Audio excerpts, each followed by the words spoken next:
Good afternoon, everybody. It is the FA Cup final live on the Commentary Hub. I'm your alternative host, Nicholas Jones, and in the studio with me is Russ Vernon, who will be one of our commentators, and we're delighted to have as a special guest from Football Live, Richard Bond. Welcome to you both. The first all Manchester final and the 100th anniversary of the first cup final at Wembley. We'll start with you.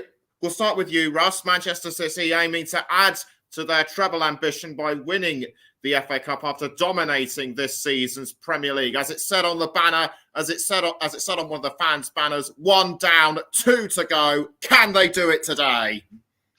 I think they can, Nicholas. You've seen how Man City have performed this season. They've looked really, really good in this season. Manchester City, Erling Haaland, who I'll go on a bit later when we mention if he's playing or not. He's been in phenomenal form this season. Scored a number of goals across this all competitions so far this season. City's leading goal scorer and record breaker in the Premier League for scoring the amount of goals in a Premier League campaign in a 38-game season. He's been phenomenal, along with Kevin De Bruyne as well, and Phil Foden, and Bernardo Silva as well. Grealish has played absolutely well also for Manchester City. Man United have got a tough ask if they ought to stop Man City gain a second part of the treble that they're hoping to complete this season after winning the Premier League last weekend, well, a couple of weekends ago. In fact, they've got the Champions League final coming up next week, but I think they could get the second part of the treble today, and it's going to be a big match coming up for us all to follow, Nicholas, and it's going to be a good one. And I think both of these sides are going to have a really good game, but I think City could come out on top in this one, and I think City will probably come out comfortable winners in the end, Nick. Okay, Richard, if Manchester United win the cup, they'll be the 5th side to win both the EFL Cup and the FA Cup in a single season. They had a rough start to the season, but they clawed their way back and have now qualified for next season's Champions League. Do you see their chance of winning the FA Cup as something of a morale booster? Well, I wouldn't say a morale booster. I think United have got a great chance of winning this afternoon. It's a one-off game, and it's going to be a big game for their fans. You know, a local derby against their main rivals, Manchester City, who over the years, they've had the better record. In recent times, it's been more City. But today, this is a one-off match. Everything goes out the window, and it's going to be one of those things that will just put United back on the map, somewhere they probably haven't been in the last few years, as they look to go and make that Champions League fight next year under Ten Hag and reclose the gap up on City, who have had what has been a fantastic season. City, you know, they've dropped off in the last couple of games. Okay, they've rotated round, but United have been quietly putting those results together, and they look very good coming into this game with 4 wins in a row. Yeah, this is the Red Devils' 21st FA Cup final, equal with Arsenal. And they have won the trophy 12 times, 2 behind Arsenal's record of 14. So today could be a lucky 13 for them. Something else to touch upon is that last season's final went to extra time and penalties. Could there be a possibility of a repeat performance today? I think they could, Nicholas. Yes, I think when you look at Man City, I know I've just mentioned earlier, Nicholas, both teams have played really well this season. Man City in phenomenal form going into this, having won the Premier League already this season, and got a good striker in Erling Haaland amongst their ranks. But Manchester United in recent weeks have come back from what they've produced to be a good end to the season. They could cause a few problems for Man City themselves, but it could go to extra time and potential penalties today. We'll have to wait and see if that's going to be the case.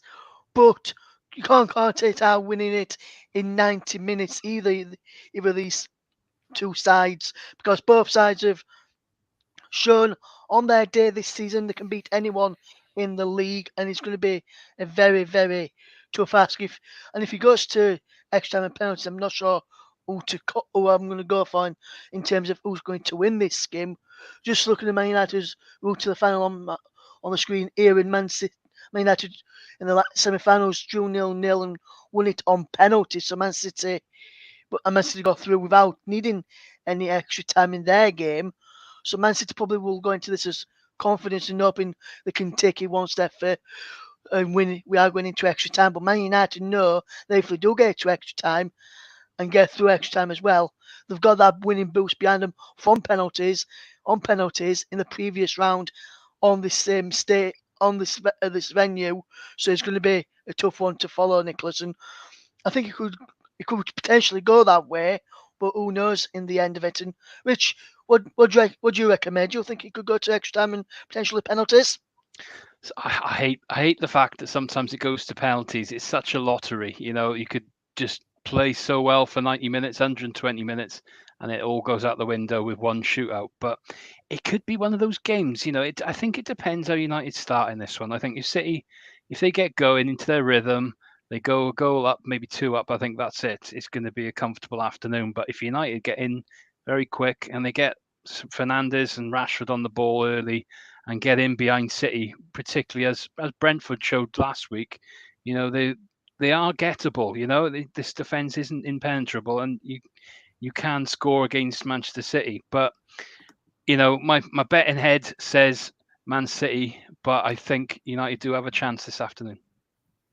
Less than 25 minutes to go. Russ, what's the team news?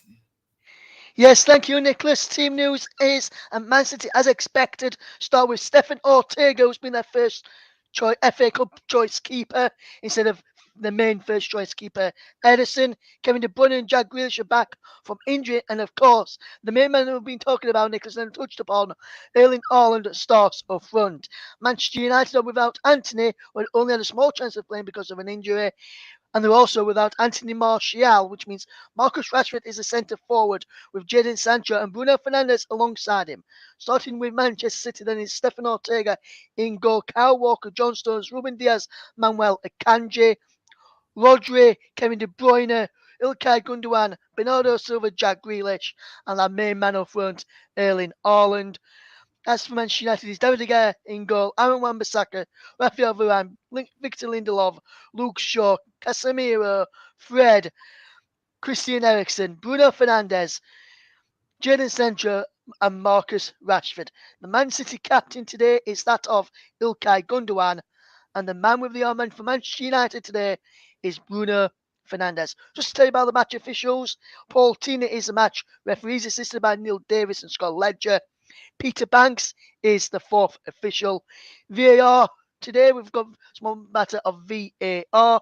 That is David Coote, and also his assistant in the VAR booth at Stockley Park is Simon Long. The subs and rest of the team and the full teams coming up shortly, but that's the team news for you, Nicholas. Thanks, Russ. We briefly touched upon Erling Haaland and his incredible season for Manchester City. Marcus Rashford expected to lead the line for Manchester United. We know what kind of a player he is and how he reacts under pressure. But Richard, how do you see him performing today? Well, Rashford's really important for United. His pace, particularly, will be an asset for United. You've got the creativity of Fernandes and Eriksen. They'll be looking to get Rashford in those channels. Rashford, he's spoken this week a little bit about, how he's changed his game and how he's looking to play more as a number 9. He said about trying to drop back and try and pick up the ball in deep. And, he's still learning that position. We've got to remember he's still not that old, in terms of you come into your full ability when in your later career as such. And Rashford's still finding himself as a footballer, but now he's had a great season this year, back to his best, really. 30 goals this year in all competition, and he's going to be important for United. But, you're looking at United, they will miss the likes of Antony out and Martial. That could be a decisive factor if you look particularly at the strength of City's bench. They got like players like Mahrez, Foden, and Alvarez to come on. Whilst United is a bit more of a younger bench. You've got the potential there, but at the same time, that could be a decisive factor. Yes, indeed, it could. Manchester City going for experience. Manchester United seemingly going for youth. And if they win, it'll be their first. It'll be their first trophy at at English football's major competition since 2016. They beat Crystal Palace 2-1, and Manchester City's last FA Cup win was all the way back in 2019, demolishing Watford 6-0 on the day. One thing I feel that really needs to be touched upon this year is the 100th anniversary of the first FA Cup final at Wembley. In my view, there's no better place.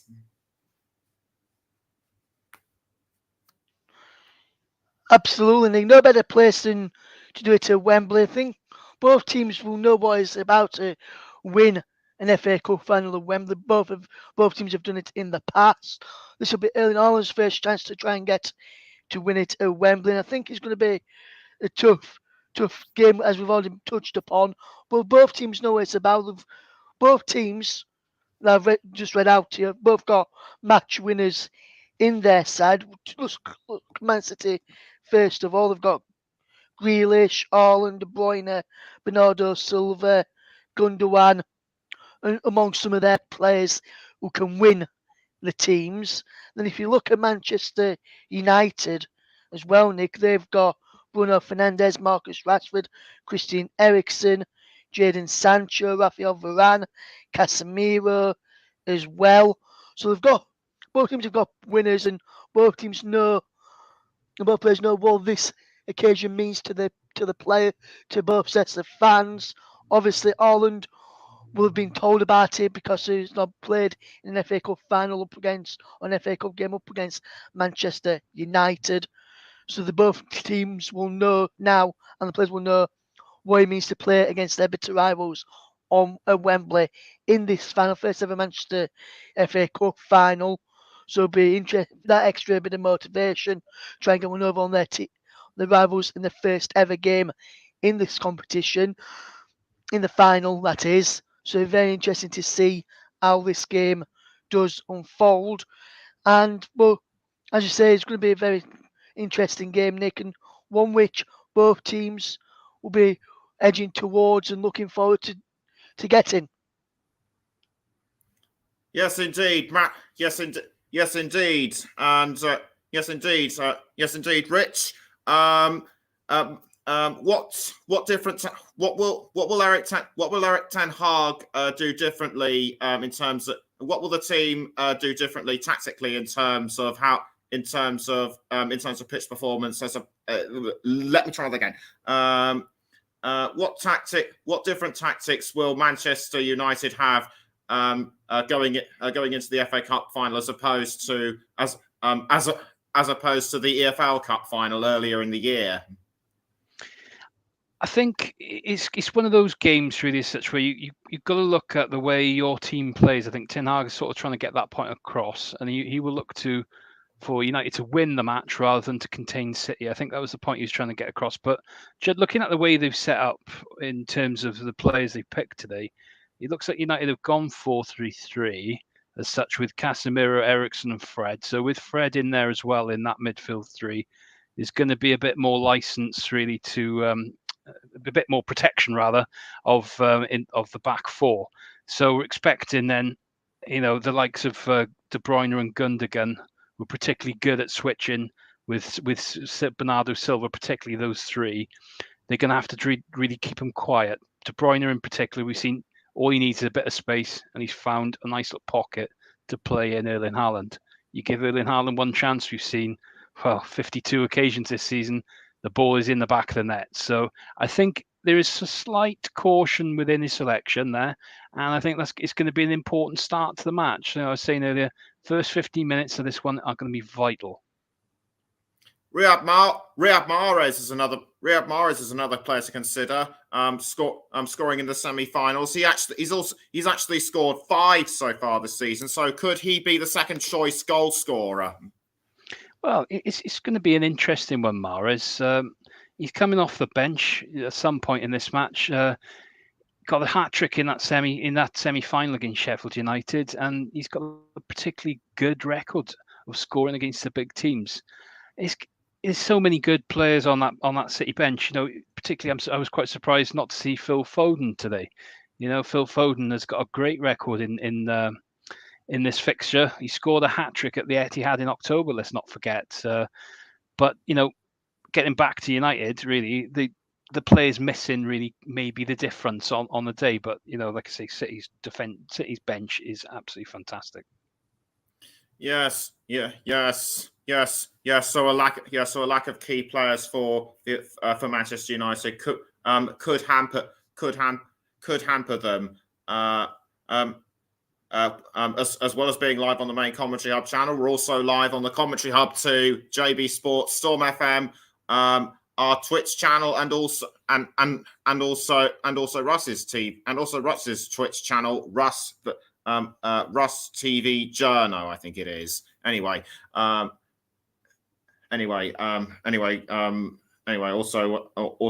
coming up on the Commentary Hub, 2 other key matches next week on Wednesday at 10 to 8. It is the Europa Conference League final which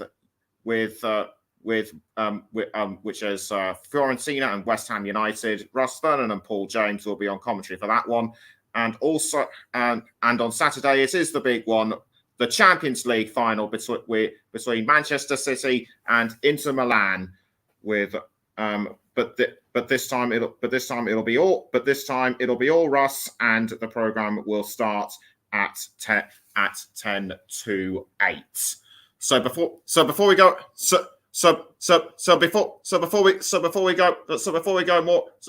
more into it, I think we've just got enough time to ask. I think we've just got enough time to ask. I think we've just got enough time to predict who the winner's going to be. Starting with you, Russ. Who do you predict to win? Well, for me, Nick, I'm going to go for Manchester City victory today, Nicholas. I think City will have a bit of more strength and a bit more quality on the field of play. No, Man United have performed really, really well coming up in the past few weeks. But I'm going for a City victory in this Manchester FA Cup final. I'm going to say Man City to win it, and I'm going to say they'll win it in 90 minutes. Richard, who are you going for? Right. Well, I think it's going to be a close one. I think United are going to start this one strong. They'll hold City for a long period, but City just the edge on the bench for me, I think might do it. But it could be either a late goal or extra time, I feel. Diversity of opinion, but clearly going for Manchester City. I like it. We're now going to cross over to Paul James in the commentary box. Paul, good afternoon. You heard what Russ and Richard said. Who are you predicting to win? Well, it's an extremely difficult one, Nick. Manchester derby, it's the form book goes out the window. It's a match like this anyway, but this particular game, it really is a question of who wants it most. And I think if I was to make a prediction on this, I would probably go with City, but don't rule United out. This is the FA Cup final. This is a Manchester derby, and anything can happen. Okay. Thanks for now. We'll wait. Okay, thanks for now. We'll cross over back to Paul and our main commentator John JB Stuttard when he has entered the box. He's not he is not here at the moment, but we'll let you know when he does. The flags are flying around the stadium. Both sets both sets of red and blue, and it is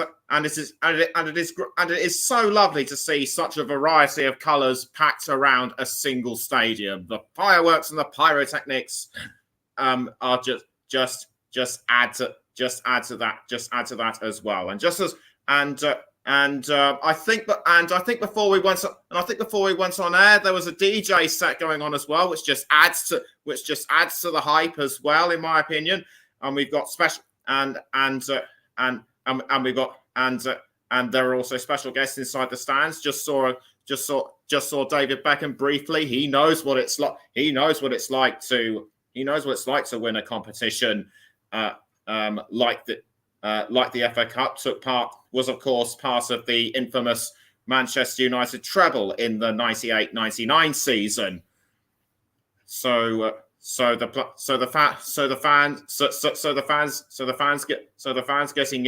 fans getting eager for this, and also in attendance is Noel Gallagher, Prince William, or should I say the Prince of Wales? He is the head of the FA, and he and his team have done a phenomenal job to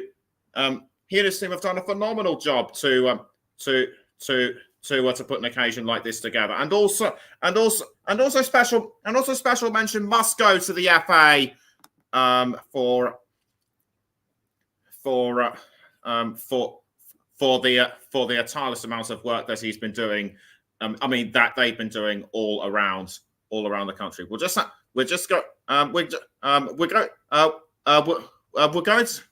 to hand back to Russ for now. We're going to hand back to Russ for now. As the teams are now starting to take their place inside the tunnel. Russ, it's all yours for now. Thank you very much, Nicholas.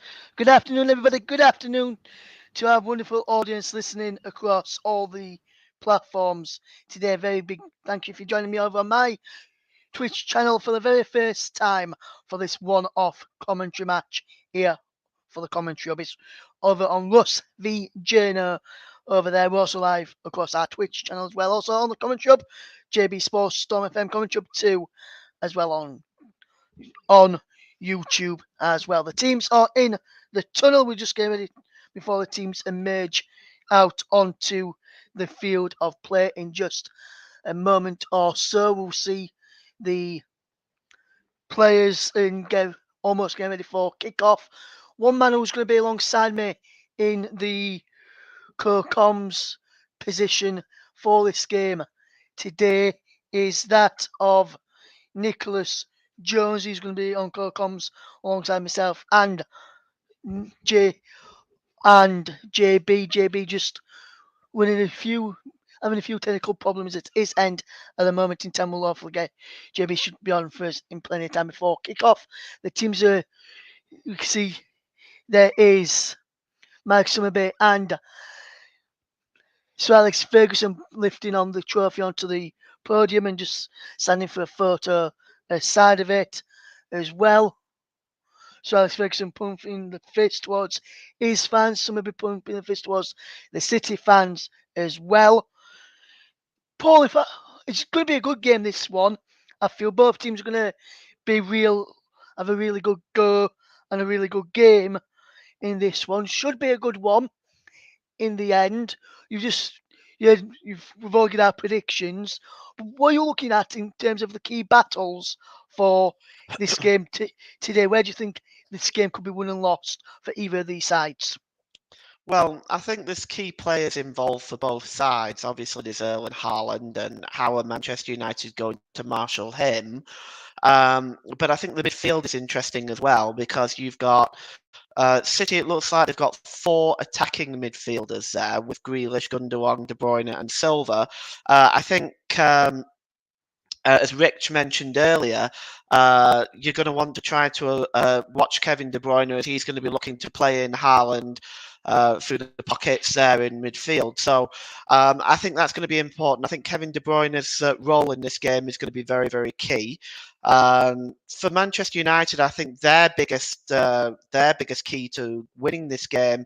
I understand Rashford and all of his goals, but Casemiro, I think, is the key for Manchester United if they are going to win this game.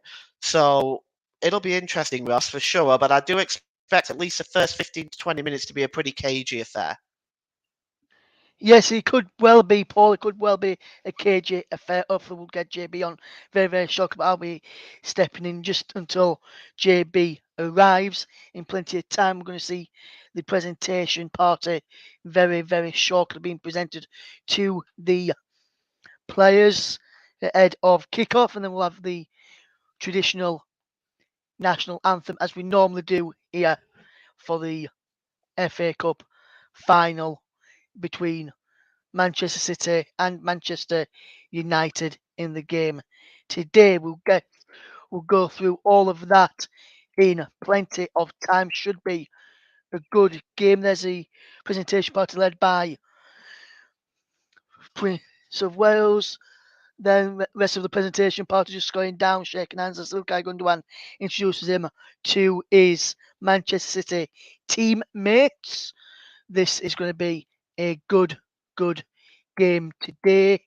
I think we're going to could see plenty of goals, and we could end up, as I mentioned earlier, we could see extra time and penalties, but we could end up seeing, or one of these teams could end up winning it in normal time. The presentation party just going through and just speaking to Erik ten Hag, the Manchester United manager, who has done a tremendous job at Old Trafford this season, something which I don't really like saying with me being a Leeds United supporter, but you've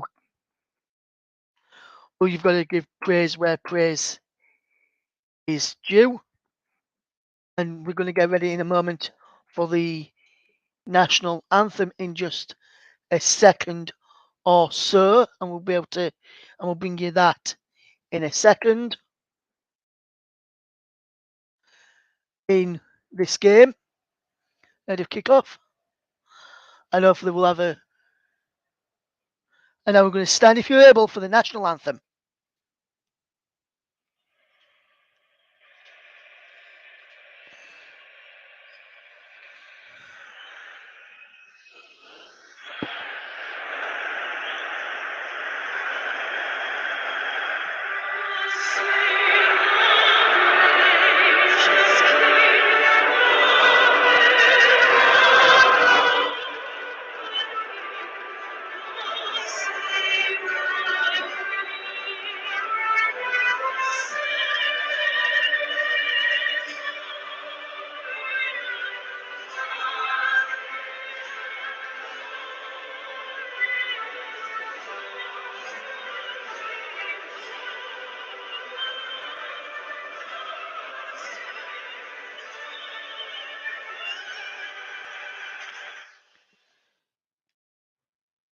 Brilliantly sung there by Jasmine Fall, who was a singer for the national anthem, God Save the King.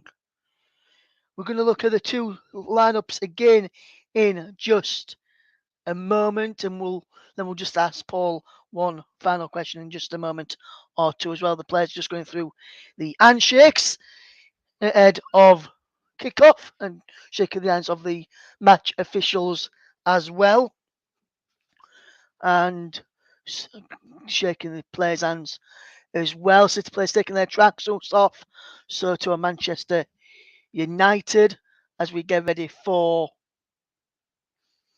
this game. Let's go through the City side. It's Ortega in goal, Walker, Diaz and Akanji at the back, Stones and Rodri in midfield, Bernardo Silva, Kevin De Bruyne, Ilkay Gundogan and Jack Grealish makes up the midfield. With Erling Haaland in the attack. The bench is Edison, Phillips, Ake, Laporte, Alvarez, Mahrez, Foden, Palmer and Lewis. As for Manchester United, De Gea in goal, Wan-Bissaka, Varane, Lindelof and Shaw, Casemiro, Eriksen and Fred, with Fernandes, Rashford and Sancho up front. On the bench for Manchester United is Boland, Maguire, Malacia, Dalot, Vegos, Palestri, Elanga, McTominay, and Garnacho. A question for you then, Paul, today as we get ready for this game. Who do you see being able, if anybody, of stopping Erling Haaland today? Well, if it was me, Erling Haaland receives a lot of support from Kevin De Bruyne. He receives the ball a lot from him. He's set up a lot of his goals this season. If it was me, I would first of all try stopping Kevin De Bruyne. Deny the supply line to Haaland, and I think that might be the best way of managing him. Yes, and if you're to stop Erling, or unless how you say stop Erling Haaland, how do you stop Marcus Rashford? I think for Marcus Rashford, he's very, very quick and dangerous. So, of course, it's very, very easy to turn around and try to marshal him with the three that you've got at the back. But you have to try. I don't want to say it's easy. Actually, that's the wrong words. It's not easy, but I think it's with him up front on his own. He's quick. He's pacey. He can score goals. But I think Walker and Diaz, between them, could probably handle him. Again, though, you may want to look at stopping Eriksen or Fernandes as well. Just stop the supply line going through to him.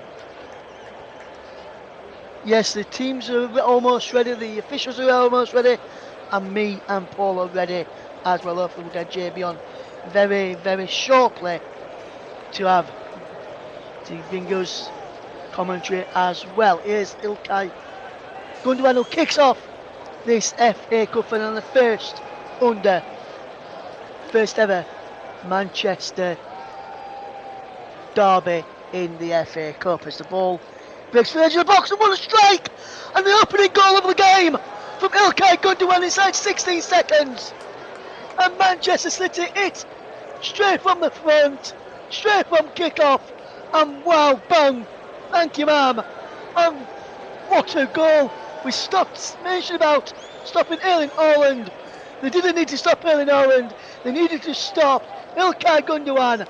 It didn't happen. And Manchester City are in the lead inside 16 seconds in this FA Cup final. It's Man City 1, Manchester United 0. Well, what a hammer blow, Ross. What a hammer blow for Manchester United. But the strike was crisp. It was beautifully struck. De Gea didn't stand a chance. He was left rooted to the spot. A fantastic effort by Ilkay Gundogan, showing the quality of the man. You see, he just takes it down on the volley. Look at that. It's unstoppable. And just like that, Manchester City take the lead, and this is a huge blow for Manchester United. Absolutely, Paul, absolutely. As we're now delighted to welcome into the game with us, alongside myself and alongside Paul. It is over to take us through the rest of this game. It's JB. Welcome to the team, JB. Yeah, thank you. Very annoyed though that my sound issues did not include the first goal. Absolutely annoyed about that. But I'm with you now for the rest of the game. Apologies for the sound issues I've had, but I'm with you now. 2 minutes 15 gone in the FA Cup final. Manchester City 1, Manchester United 0. Let's hope it's not the end of the goal scoring, for my sake anyway. The 190th Manchester derby as Erling Haaland takes the ball down. Ilkay Gundogan in the first minute. Thanks very much, City captain. I'm so annoyed. I'm so annoyed, chaps. You could just see, if you saw me off camera, I'd be absolutely fuming. But anyway, we're underway now.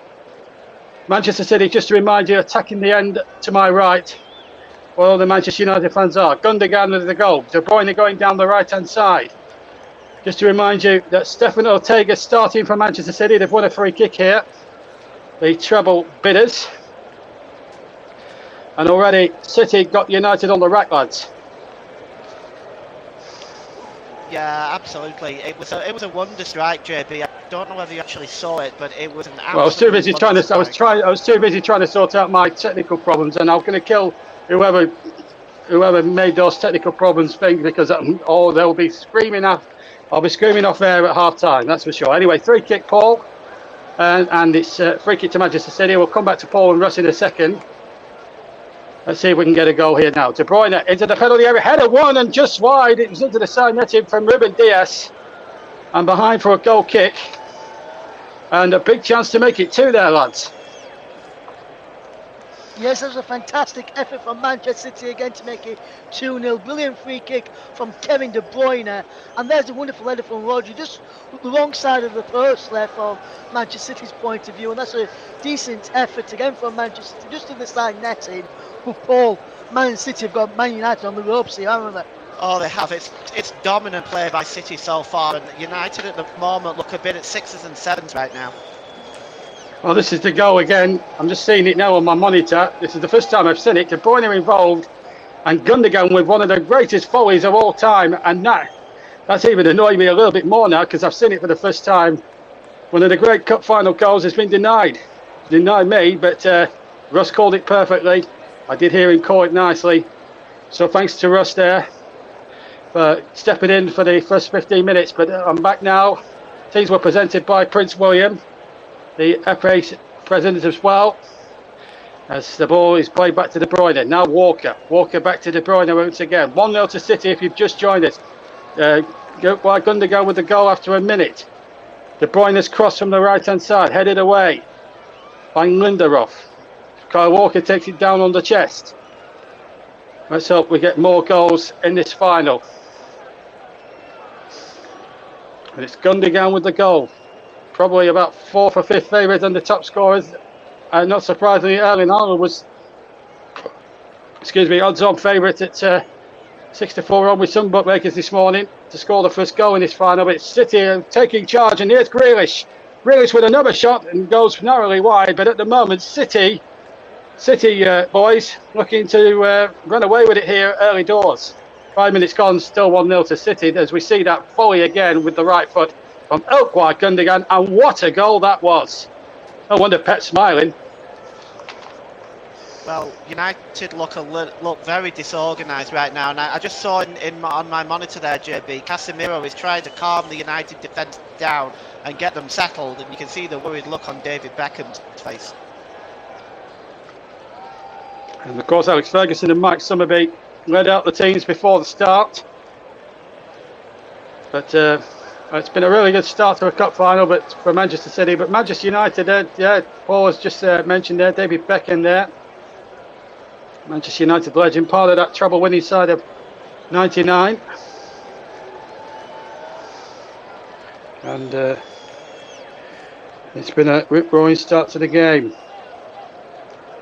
It's 1-0. And the ball out to play for Pro. And still 1-0. Ball back to David De Gea there. He kicks away right-footed, halfway down the field. Chase here for Rashford and Stefan Ortega. I should actually add that Ortega has played 5 FA Cup games prior to this and hasn't conceded a single goal, chaps. And that's probably why Pep Guardiola's gone with him rather than Edison for the number 1 spot. Well, it's Manchester City. If they win today without conceding a goal, will only be the 3rd team in Football League history to have done that. Preston North End and Bury the other.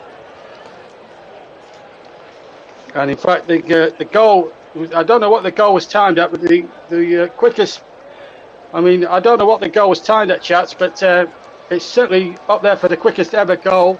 27.5 seconds there is to heart. I mean, I need to get confirmation whether that is an official record, but let's just break up for a second because Sancho is leading the charge down the left-hand side for Manchester United, deep inside territory. Bruno Fernandes, the skipper, needs to galvanise his side here. Brings in Casemiro, who hits it right-footed, hits Christian Eriksen, I think, on the feet. The referee Anthony Taylor, or referee Paul Tierney from Wigan, has let the game flow with every opportunity. At least we've had a goal, and what a goal it was too. Ball played into the penalty area, looking for Bruno Fernandes. They claim a free kick. I think City can get one. So I just think, well, I'd like to see official confirmation of whether that's ever the quickest goal.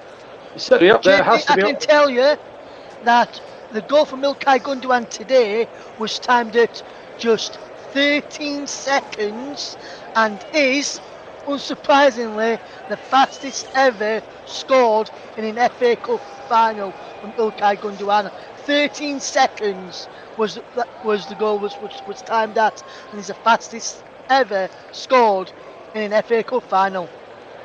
Yeah, and because of technical gremlins, I couldn't bring it to you, and that is a shame. But Russ did really well there to call it in my place. 1-0 to Manchester City, so the quickest ever goal in history has been scored. But I still got a couple of other stats. If Erling Haaland or anyone else was to score a hat-trick, they'd be the first to do so since 1953. So there's always that statistic, and there's still plenty of time for that to happen, especially where Erling Haaland is concerned. Gundogan's goal, actually, that's his 10th goal of the season in all competitions. And what a way to do it. Here's Bernardo Silva down the right-hand side. He does really well, Bernardo Silva.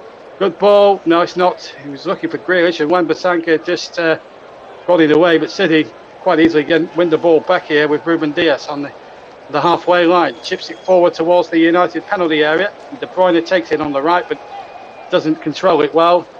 And a goal kick to Manchester United. At this point now, guys, they've really got to settle down. Agreed. United at the moment are still at 6s and 7s right now. They're panicking a little bit. I think this early goal has really been an absolute hammer blow to them. And Manchester City, as usual, are just keeping possession. They're being patient with their build-up. They're not giving the ball away cheaply. I think United have got their hands full to get back into this game. Certainly got their hands full. I've got a question, and agree with what someone else has sent to text me earlier as well. I want to get your point on this as well, Paul, since you've seen the goal, and you as well, JB. Lindelof has got to do better for Manchester United defensively, because he let the ball bounce before trying to head it, which then allowed De Bruyne to nip in early down into the path of Ilkay Gundogan to score that amazing volley.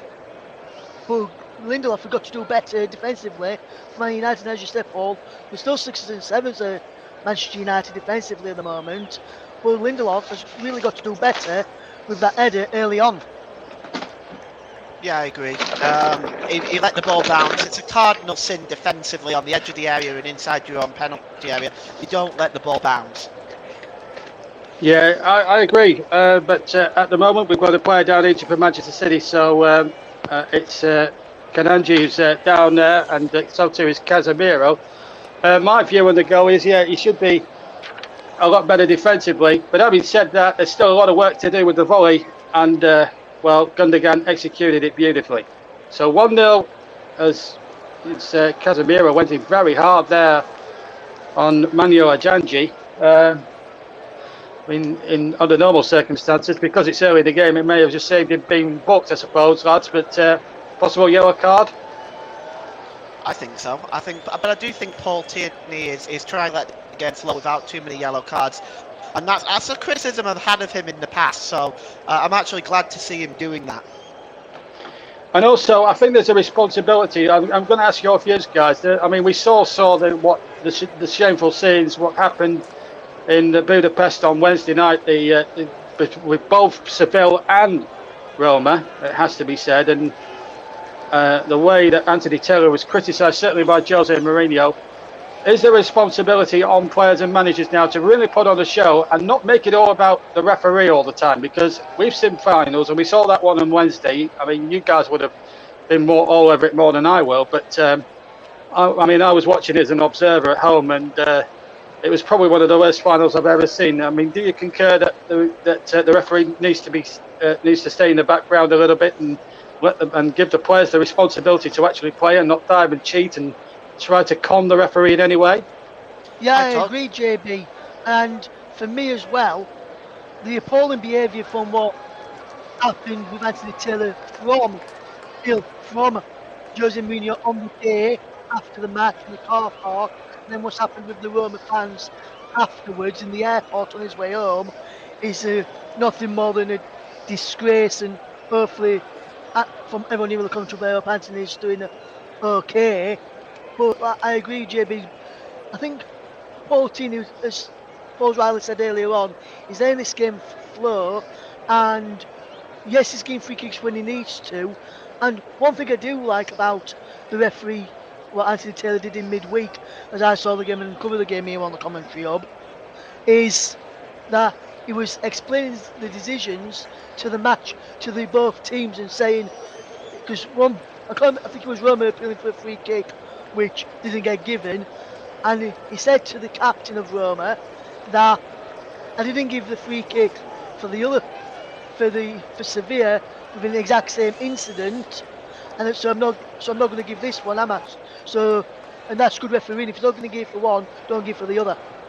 Absolutely. Here's Jadon Sancho from Manchester United inside the penalty area. Rashford trying to get it out from under his feet, failed to do so. It was clear to Casemiro, keeps the ball going down the left-hand side, but then Gundogan cuts that out, but then almost gives it straight to Jadon Sancho. Jack Grealish saved himself from a real embarrassment there, and a throw has been given to Manchester City.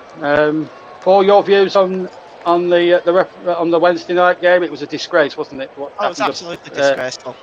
It was an abomination. And referees, they're not out there to cheat. Referees they just want to get through the game. I don't think referees most of the time want to be the centre of attention.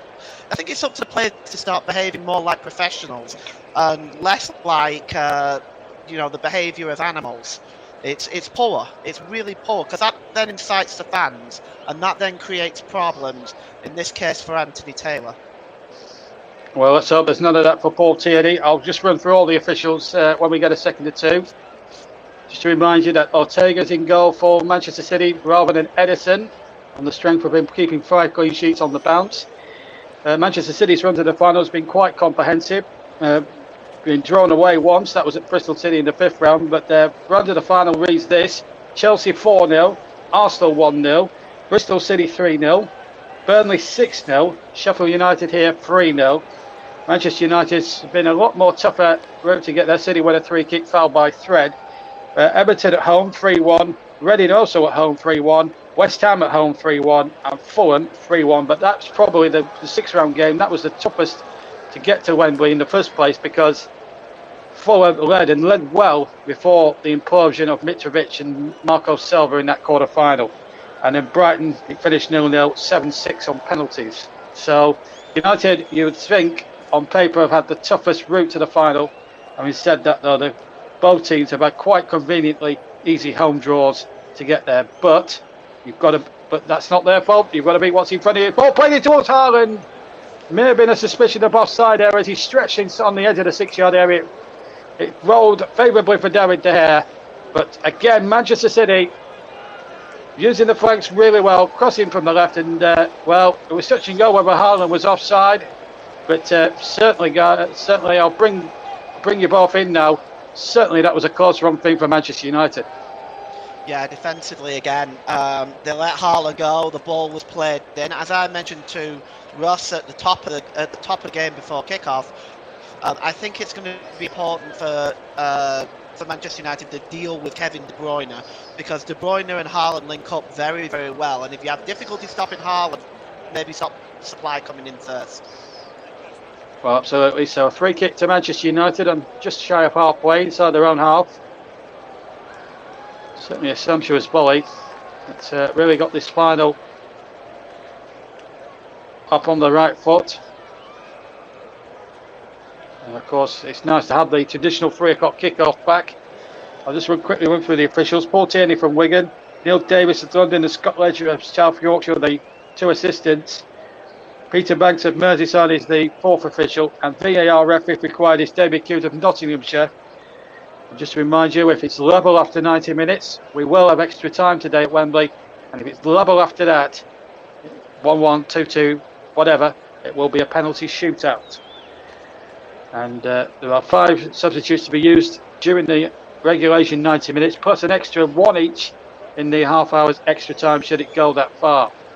No cup final replays. The last one was 1993, and only 3 times in the history of the FA Cup final have the games gone to penalties. That was 2005 when Arsenal won and Liverpool won on 2 occasions, 2006 the Gerrard final, and last season when they beat Chelsea after a 0-0 here at Wembley. So it's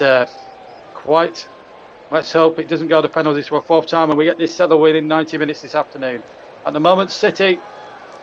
I can also tell you that the name Manchester has been engraved already on the trophy, but at the moment, as things stand, it's City's name rather than Manchester United's that is going on the plinth of the FA Cup. 1-0 City lead, and they're in possession right now with Ruben Dias deep inside his own half. So we've had 18 minutes of the first half here on all the TCR platforms, including JB Sports, Storm FM, TCR2 and TCR, and of course we're live on Twitch. Big hello from me personally to all our YouTube and Twitch listeners. Hope you're enjoying the match with us. And let's just run through the two benches whilst we've got a chance to. As Haaland is being pulled back, free kick to Manchester City, just a couple of yards from halfway inside their own half. So for Manchester City, we've got Ederson, Phillips, Ake, Laporte, Alvarez, the Argentinian, Riyad Mahrez, Phil Foden, a Mancunian by birth, Cole Palmer and Lewis. For Manchester United, Jack Butland, the goalkeeper, Harry Maguire, Malacia, Deo Dalot, Weghorst, on loan from Burnley, of course, Palestini, Alanga, and Scott McTominay. So, I have to say, quite. I think a little bit of difference there on the strength of the two benches. I have to say, City's bench guys looking a lot stronger than Manchester United's. With 20 minutes gone, Manchester City 1, Manchester United 0. Yeah, Riyad Mahrez has already got 5 goals in the FA Cup, so they can always go to him if they need to. Should they need to? Yeah. I mean, let's view it like, guys. Now, there's nothing happening at the moment. As City will just break off for a second. Haaland's got the ball now. Gundogan's close at hand, and Haaland has turned nicely there. That was brilliant play, and then he shoots from just to the left of the D as he struck it left-footed, and it just cleared David De Gea's crossbar by a good couple of feet, and a goal kick to Manchester United. But we played nearly halfway through the first half, lads. Let's just get both of you summing up. Russ first. Yeah, it's been a good game this, JB. I think Manchester City have started really, really well. Manchester United still look very, very shaky at the back. David De Gea is not pulling up any trees at the moment. The defence of Manchester United is very, very poor at the moment as well.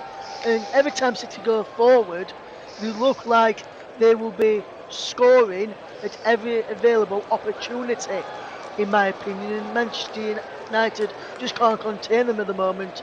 And Man City, when Man United have got the ball, closing down really, really well and getting the ball back very, very quickly. So I think for me, City are dominating this game so far, and Manchester United really need to get somewhere going very, very soon.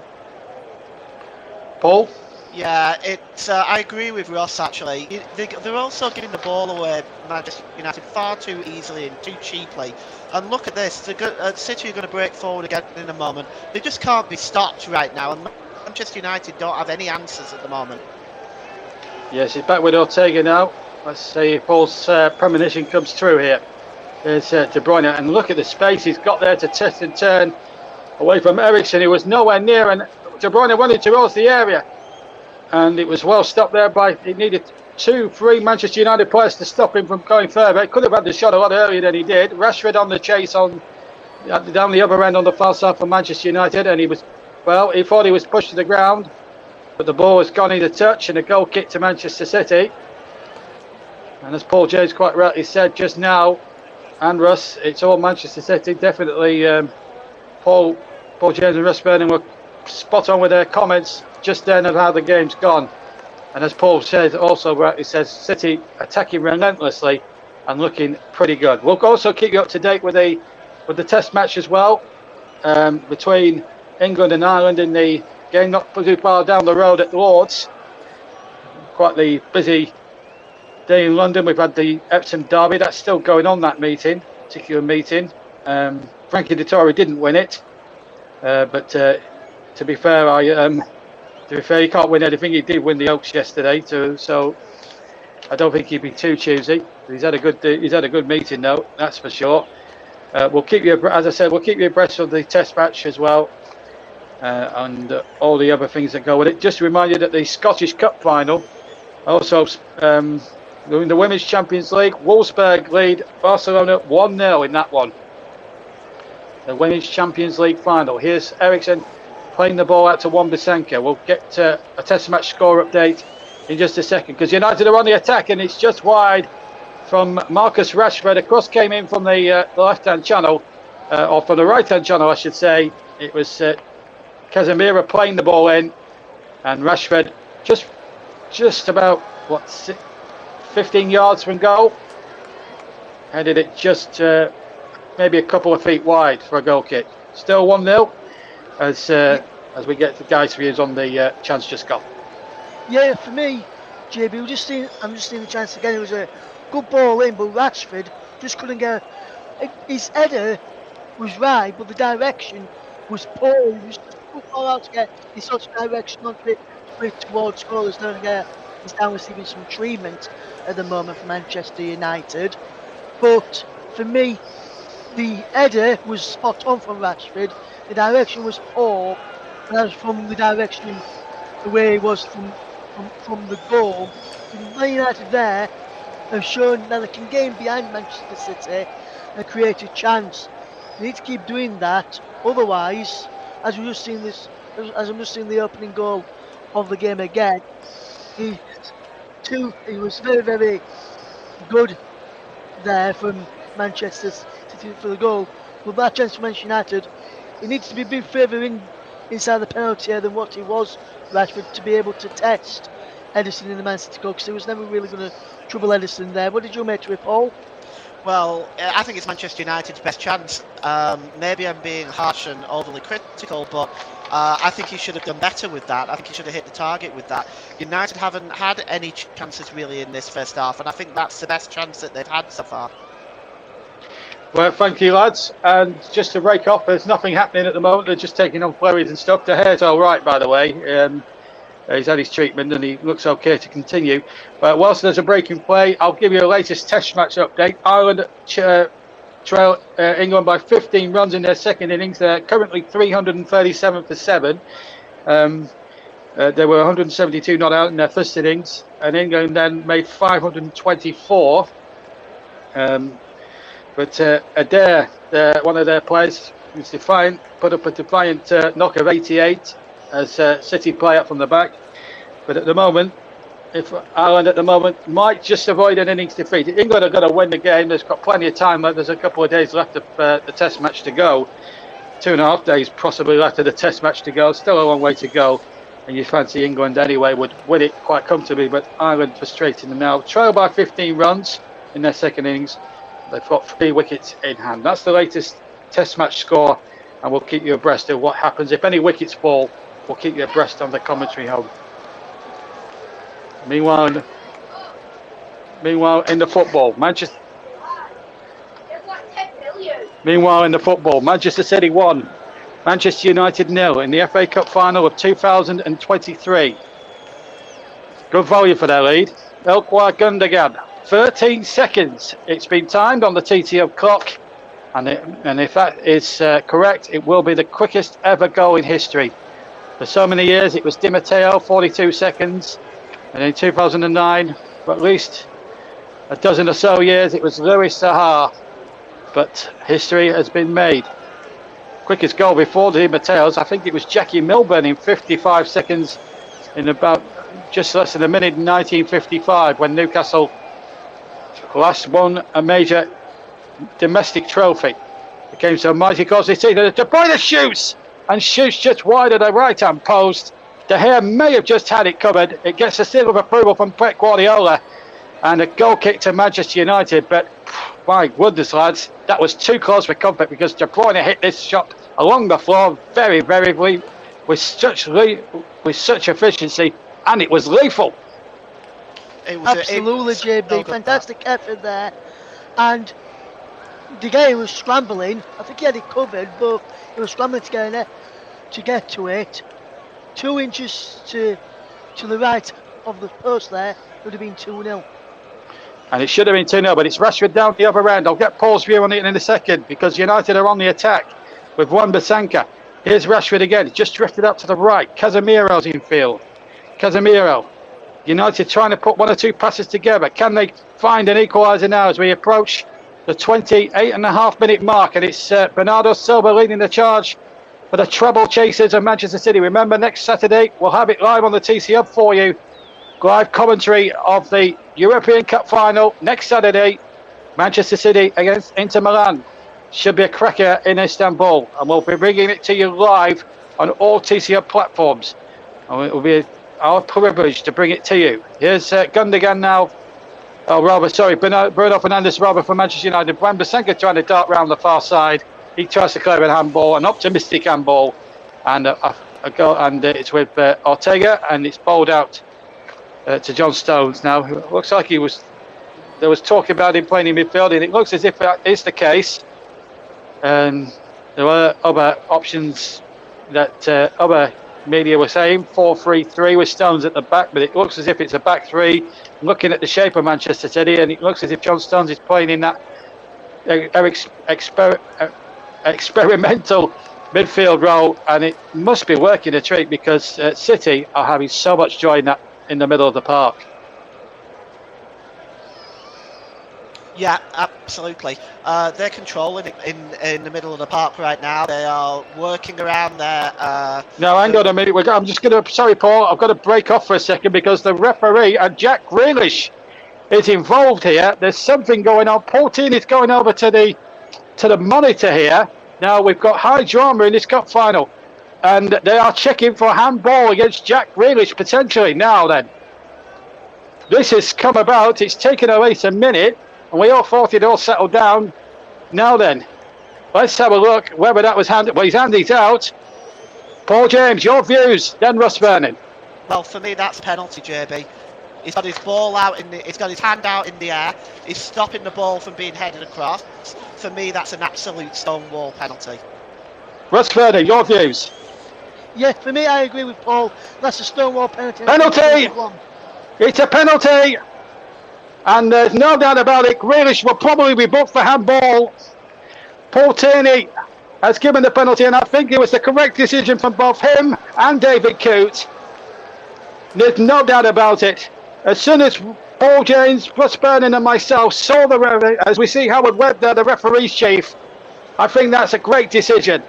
As soon as the three of us saw it, there was never a doubt that the penalty had to be given, especially when Paul Tierney runs over to have a look at the monitor.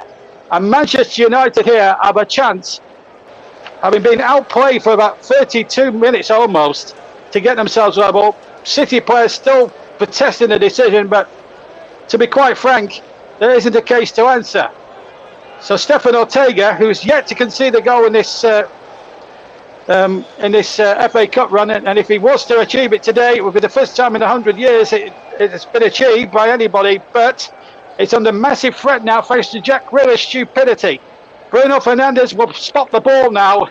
The Manchester United captain with a big responsibility on his shoulders now, because if he sticks this one away, it's going to be right-footed. It's 1-1 and the game is back on.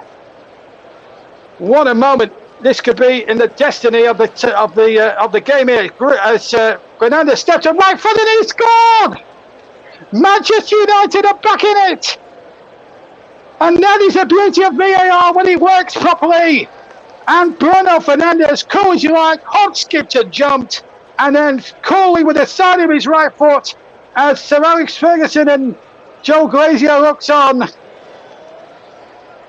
supports that goal, makes it 1-1, and this is going to be, and then now there's something going on here. There's been a coin thrown, and this is just not what we need in this final. There's an injury here, but let's have a look at that again. That's a penalty. I've just seen it again on the replay. Definite penalty. United get themselves back in it, but I'm sorry to report that there's been an incident in the crowd. Bruno Fernandes' penalty, though, was absolutely superb. And Paul James and Russ Vernon, that's just the stroke of what Manchester United needed in more ways than one. It's 1-1. Yeah, I'll be honest with you, JB. I mean, United don't deserve it, but it was a penalty. And giving that away has now let Manchester United back in the game, put them on the ascendancy a little bit. I agree there with what Paul just said. Man United don't deserve this one. Big Man City being by far the dominant side, but that one was coolly taken by Bruno Fernandes. Sent Ortega the wrong way, and Grealish could have no complaints about giving that penalty away. It was definite penalty, and I just hope that I think it was Lindelof, or it might have been Fred who was down in his haunches. He's okay after being struck by what appears to be a coin, and I hope whoever's done that gets reprimanded by all authorities after this. Yes, and I'll tell you what, there'll be an FA investigation for sure. Don't you worry about that. At the other end, it's City on the attack with De Bruyne. De Bruyne trying to chip it, and chips it over the crossbar and towards the Manchester United fans, and a goal kick to Manchester City. And there will be serious repercussions for the individual, and I'm sure there's plenty of security. There'll be plenty of CCTV footage around Wembley of the perpetrator. This is a replay, and Lindelof in the face. And I tell you what, whoever's done that is a stupid person. And I hope the individual is reprimanded, arrested, and has the book thrown at them, because quite frankly, guys, this should not be allowed in any walk of life, let alone football. I know it's a derby, and I know it's a passionate game, but there's no need for certain individuals from any of the two clubs really to take matters into their own hands. Yeah, ridiculous. 100%, 100% JB. And we actually initially thought it was a coin that was thrown, but having seen it on that footage there, I've just seen again, JB, it was a lighter that was thrown. Yeah. And if it hit him in the eye, it could well have blinded Victor Lindelof then. He would have had to come off, but luckily for Manchester United and for Sweden, after he's got named in the Sweden squad for the upcoming international matches, Lindelof is okay to continue. But whoever's done that needs to get reprimanded here. Absolutely right, and it's not what we need in the English game. I mean, if we want to try and make football a family affair, try to get everybody in the family watching this, these sort of people have to be ironed out. It's fuckery of its worst kind. It's just not on. It is frustrating when an opposition team scores against you, especially if it's your deadly rivals, but there is never a need to take the law into your own hands.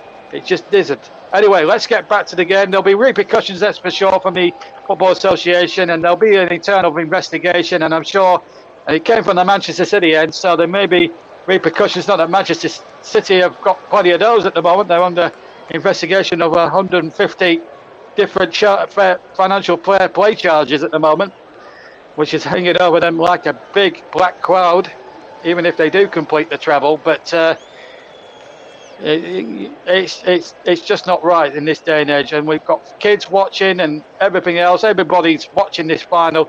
It's not a good example to schoolboys to see supporters behaving in that fashion. Let's get back to the game. It's 1-1 here. De Gea kicks away, but it's not very far. De Bruyne now picks it up for City, and Stones comes forward, finds Bernardo Silva. Stones continues his run down the right, gets the crossing off Lindelof, who seems to be okay after that lighter was thrown at him. It did look, I tell you what, if it was a coin, it was a funny sort of coin, but it wasn't. It was a lighter, as Russ Vernon quite rightly said. I mean, looked at the replay a little bit more closely. So 37 minutes gone. Let's try and concentrate on the football now, and I'll give you a test match score update as soon as we get a breaking play here. Just to remind you that Barcelona are trailing Wolfsburg in the Women's Champions League final, the Men's Champions League final to come on Saturday night. Of course, we've got West Ham against Fiorentina on Wednesday night for you as well on the TCR. Here's De Bruyne into the area. Oh, that was a good cross, and it needed an intervention from one of the United defenders, and then Bruno Fernandes gets it clear. And you have to say, since the equaliser, City have bit back very strongly. But that's what makes them so good, JB. That's why they're on course to win this treble, because while the equaliser is a boost for Manchester United, City are now knuckling down and getting back to what they do best. Yeah, absolutely. Both sides are playing really, really well, but Man City, as you mentioned, JB, go back on the front foot and deservedly almost to the lead again. Almost taking the lead again. But United holding firm and resolute in defence. We're now 38 minutes into this final. And at the moment, if it was to stay the same, it would be extra time. And we know what happens in that, don't we? But at the moment, it's anyone's race still to be won or lost. And here comes Manchester City again. Ball back to De Bruyne. He goes down. The referee had a good look at it. Said no. And I'm telling you now, David Coote will be checking on VAR.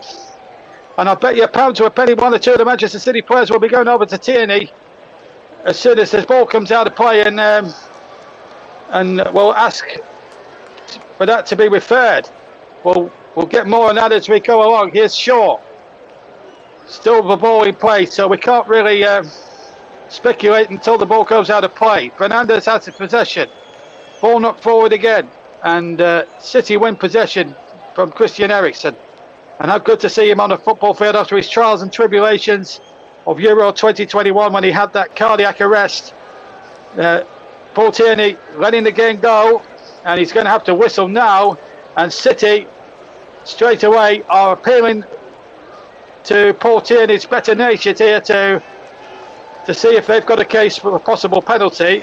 And let's get the views of Paul James and Russ Vernon on this possible City penalty.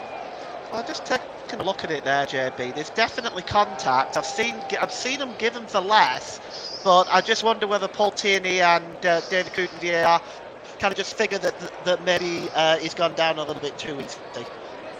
Russ?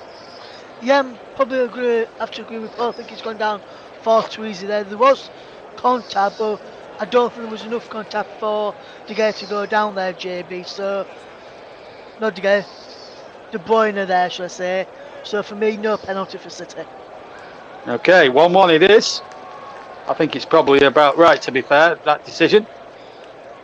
I'll say that it wasn't. I'm going to agree with the two lads and Russ and Paul and say that there was contact, but I think he went down looking for it. De Bruyne, probably more in desperation more than anything else. Erling Haaland, it's been a little bit of a passenger really from his own high standards when what we've seen in, week out in the Premier League. A quick word about Erling Haaland, really, because apart from one opportunity, he hasn't really figured much in this final, has he? No, he hasn't, but the supply line has been cut off to him as well, quite well, by Manchester United. Yeah, absolutely. Certainly. Paul's right there. The supply line from Kevin De Bruyne to Erling Haaland's been cut off here by Manchester United, but the supply line to Rashford has not been cut off, so Rashford could end up scoring soon. Well, here's Rashford now, and he's got to get a second bite. He'll get a corner out of it. Defended brilliantly there by Manchester City. So there's a real opportunity here for United now. If they can strike another one while behind, it's not whether they deserve it or not. That's a different issue. But you must give credit to Erik ten Hag's side, how they've sort of held in there and hung in there when other teams could have folded at this stage, a la Sheffield United and Burnley the previous two rounds. And what also ensures that Stefan Ortega will not keep 6 clean sheets in a row, so that 100-year record stays intact.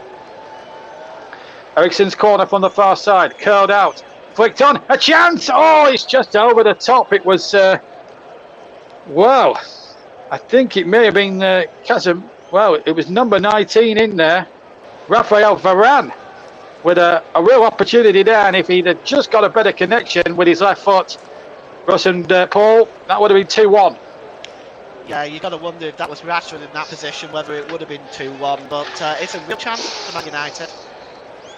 Yeah, and as Paul, while I said that, Paul, if that was Rashford, I think it probably would have been 2-1. Just unfortunately for Manchester United, it fell to one of their defenders rather than one of their attack-minded players.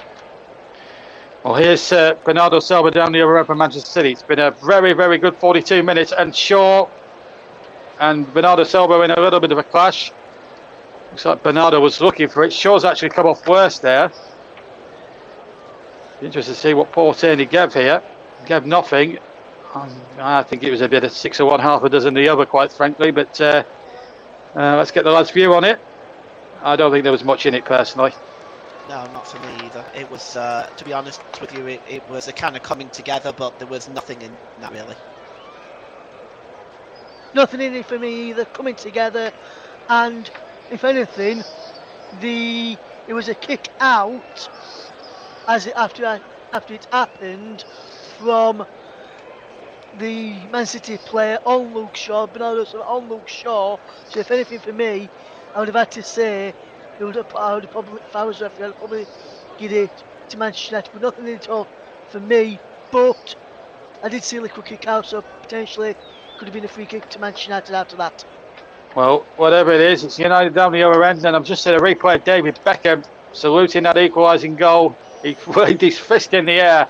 It was just a nice little moment for David Beckham, who's a Cockney boy but a Manchester United fan at heart, and played so many times, part of that trouble with his side of 1999. It's not the first time United have faced another team going for a similar treble to what they achieved and what Manchester City are attempting to achieve. 1977, they played Liverpool in the FA Cup final. Tommy Docherty's men in those days, they played Liverpool, who were going for a similar treble, and beat them 2-1. Needless to say, though, that's 3 or 4 days later, Liverpool did win in Rome and did win the European Cup. So they did fight back in the best possible way. And Everton were going for a treble of sorts of a league, FA Cup and European Cup with this cup in 85. They'd won the other two with quite ease, and they won the cup with this cup on the Wednesday before the FA Cup final, but they were just too tired on the day, went to extra time. You may remember the final, Kevin Moran got sent off. Norman Whiteside scored the goal, a wonderful goal.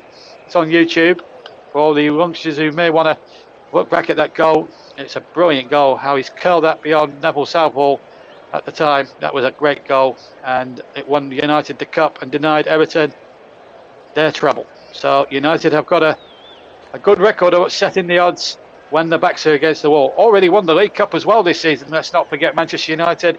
They won that in late February. Seems a long time ago, an awful long time ago now, when they won that particular knockout competition. And won it very well, actually, against Newcastle United, who just didn't turn up on the afternoon. But both teams look as if they're turning up on the day. City won, United won in a much closer final than what we saw in the League Cup final earlier on this season. Kyle Walker has it down the right-hand side for City. We're into 4 added minutes, incidentally, for which we played 40 seconds of the first. Here's Kevin De Bruyne turning away, turning one way, turning another, trying to flick the ball in. Eriksen gets it away from Manchester United. Still 1-1. Here comes United again. That's going to be a free kick, I think. Paul Tierney penalising Rodri for a foul there on Jadon Sancho. He's got Rodri on his back when he plays Premier League, but when they're not playing Premier League, he's got Rodrigo. That's his full name. To give him his full name. But yeah, so 1-1 is the score, and at half time we'll get the views of Paul James, and of course we'll get the views of Russ Burnett alongside me, and of course we'll be handing over to Nick in time for the second for half time as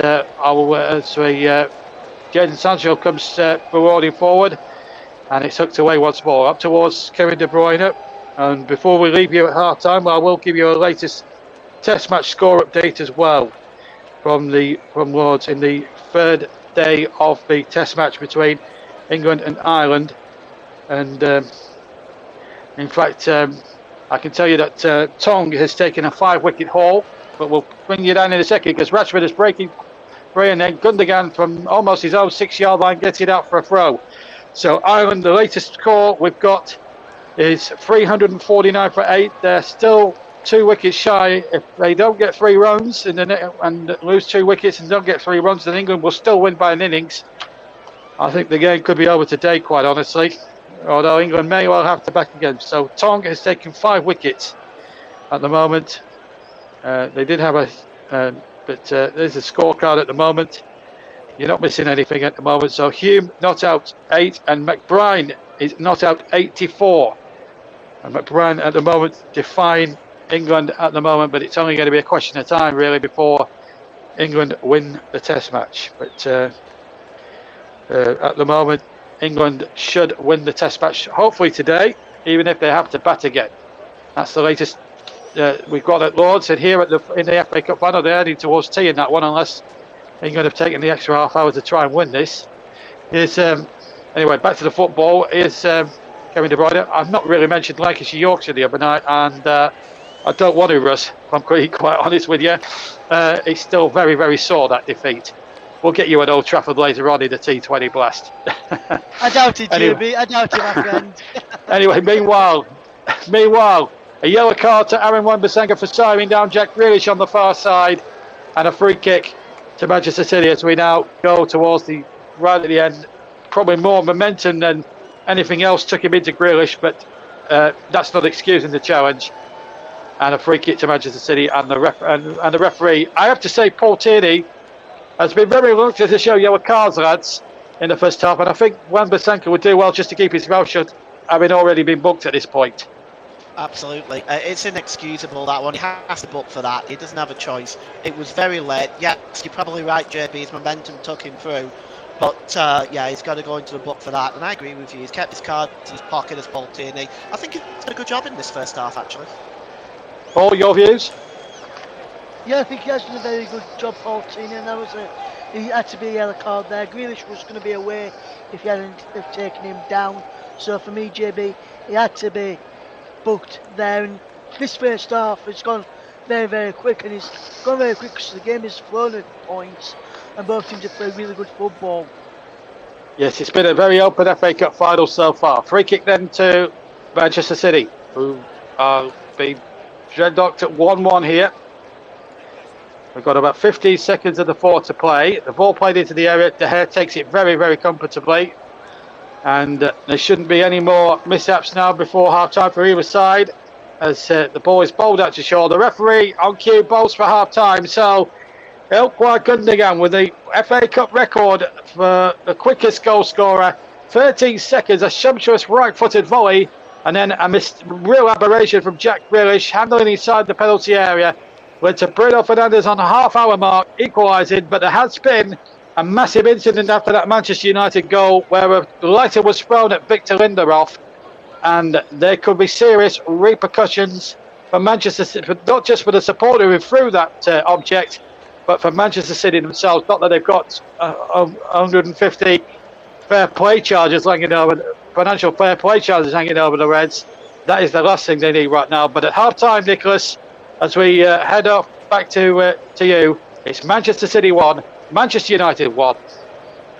Thanks, Jay. Thanks, JB. Richard, the opening goal within 16 seconds. I was not expecting anything like that. Well, it flew off to a good start, didn't we? I think a lot of people didn't really manage to take their seats in the ground before that one flew. But what a strike that was from Gundogan. Impressive stuff from Manchester City as they started off out with traps. And I did say before the game, I said, United have got to start well here to really get something from the match. But, they came back, and that bit of controversy for the penalty, but it's been an entertaining half as such. Not many chances, but it's really interesting to watch. Yes, indeed it has. And as they said in commentary, it's just flown by for most of the time. Manchester City looked like they were bossing it for much of the first half, but then out of nowhere came that penalty given to Manchester United. Did you think it was a penalty in the first place? It's a difficult one, You've seen them given and you've seen them haven't. In the letter of the law, it's a penalty, but I thought it was very harsh on Grealish. The ball's come in, he's caught his hand. You say you raise your hand, it's going to be given. But they took time looking at that VAR and they brought it back. There will be people debating this one, I think, for a while. And if it is brought United back in the match, it's a pivotal point, really. Just when City they looked pretty comfortable. They looked as if they were perhaps going to soak up the possession and maybe just break and get a second goal. But at the moment now, it's just really brought United back into this match. And the longer this goes on, the more nervier it's going to get. It's an interesting one. Yes, but Manchester City did, however, appear to recover from this, and they were starting to bring themselves back into contention. Russ Vernon's just joined us in the studio, and Russ, Manchester City. That penalty looked as though it didn't bother them. They just came right back into it after the penalty and said, right, we're just going to go for it. Yeah, absolutely, Nicholas. You can see Man City sort of that penalty goal against them, and I thought, right, we've worked on a game plan. Yes, probably the game plan didn't involve giving away a penalty and giving a goal away. They've worked on a game plan, and you've seen it. So they've thought, just get back on with what the game plan's supposed to be, and sooner or later they'll get back in the lead. And I'm not even sure, Nicholas, if we'll ever see a better goal than that one that we saw from Ilkay Gundogan after just 13 seconds it was timed at in the end, Nicholas. Not 16 as we initially thought. It was 13 seconds.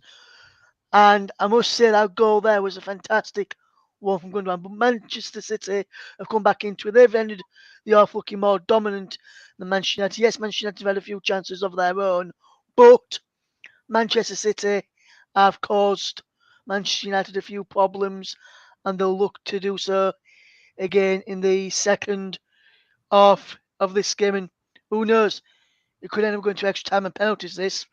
But if it does, so be it. It's been a good game of football, and this is what we want to see. Good game of football, and yes, there may have been a bit of controversy. Some may say it's an handball, some may say it is handball for the penalty for Manchester United. But for me, the time it took for him to be given it, a minute had passed since before VAR stopped the play. And they could have easily stopped it because the ball went into the arms of Ortega after it happened. So they could have easily stopped the play there, not wait an extra minute or so before stopping the play for the VAR check to do so. I think some people may suggest that could be maybe the problem out the length of time it took from the incident occurring to actually stopping, because the ball had actually gone dead. We've been in the arms of Ortega.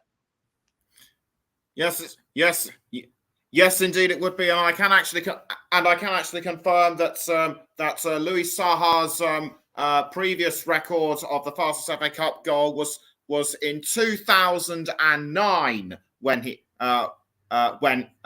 played for Everton, and that goal was timed at 27.9 seconds, or roughly 25, give or take. Now I don't like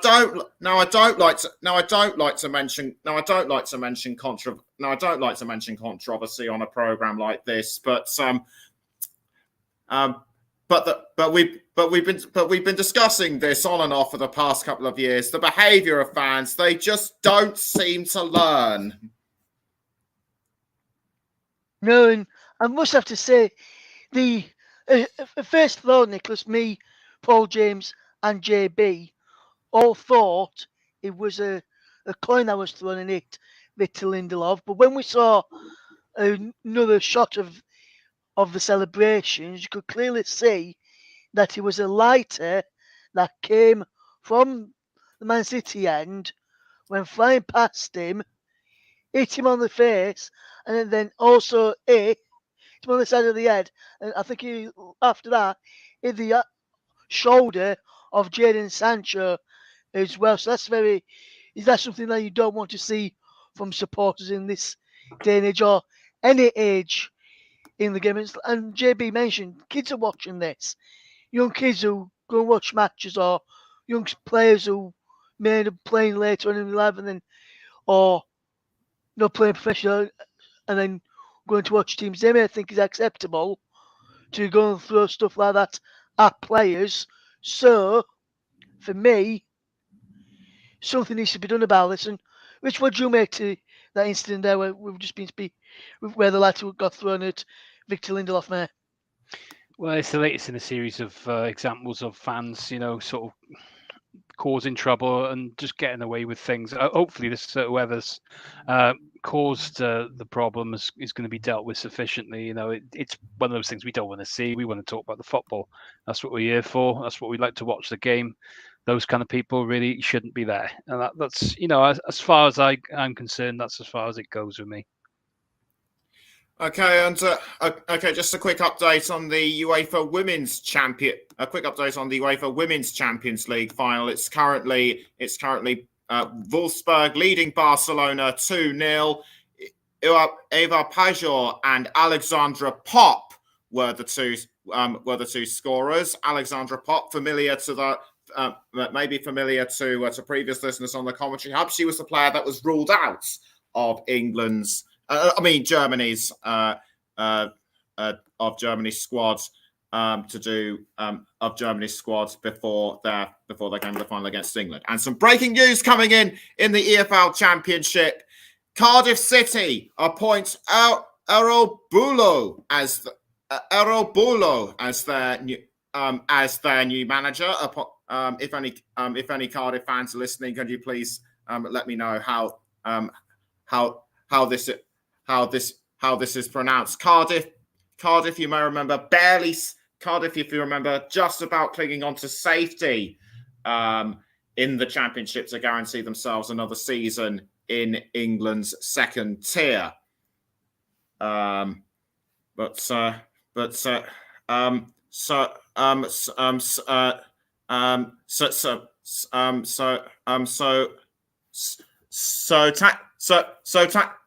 tactics and strategies for the second half. What are the teams going to do? Well, it's going to be interesting the second half now. If you can see, I think the first 10, 15 minutes, both sides will probably not look to change too much. But I would have thought United will perhaps maybe try and get a bit more width to try and get at City now if they can settle into the second half. Perhaps maybe Garnacho. He's one that can unlock doors, or Langa, potentially. I doubt really they'll look to change too much straight away. City, they've got so many options on there. The likes of Alvarez, Mahrez, and Foden. For me, those three offer a lot of different creativity in different ways. So it may well be an interesting one there. I think Grealish winning that yellow card off Wan-Bissaka this second half. Now he's going to probably look to get at him straight away. I would think Guardiola will probably speak to him about that and look for City to get on the ball and target that right-hand side of United's defence.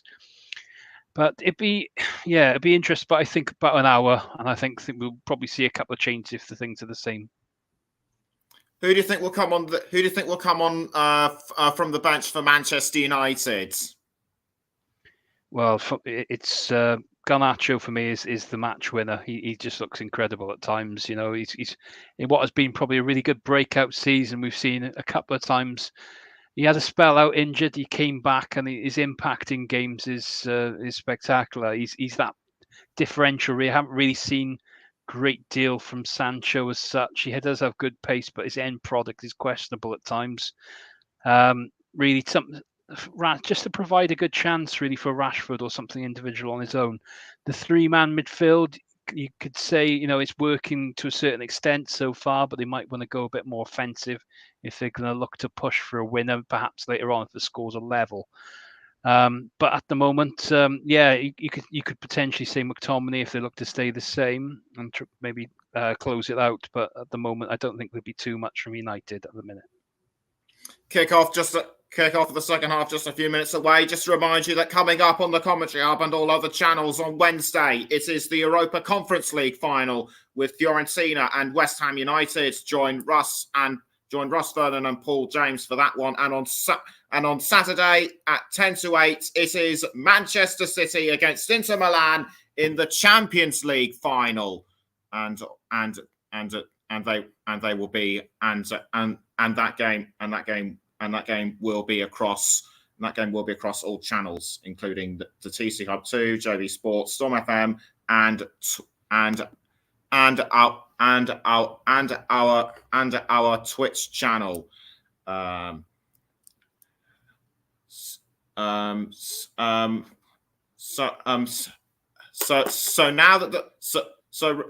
now that the score is all level, do you have changed? Do you have a change of opinion on who do you think's going to win outright? Well, I went before the game for a close one, and I thought City would nick it because of this quality of the bench. I'm sticking with that at the moment, but as we can see, moments change games, as we've seen with the penalty. I'm going to go with a 2-1 City, but I think it'll either be later or it'll be extra time. and I'm going to stick my neck out, and I think someone like I think it's Phil Foden for me. Yep. Well. Yep. Phil. Yep. Phil. Yep. Phil Foden and yep. Phil Foden and something else something else I should like to mention is that we've been covering the FA Cup since the fourth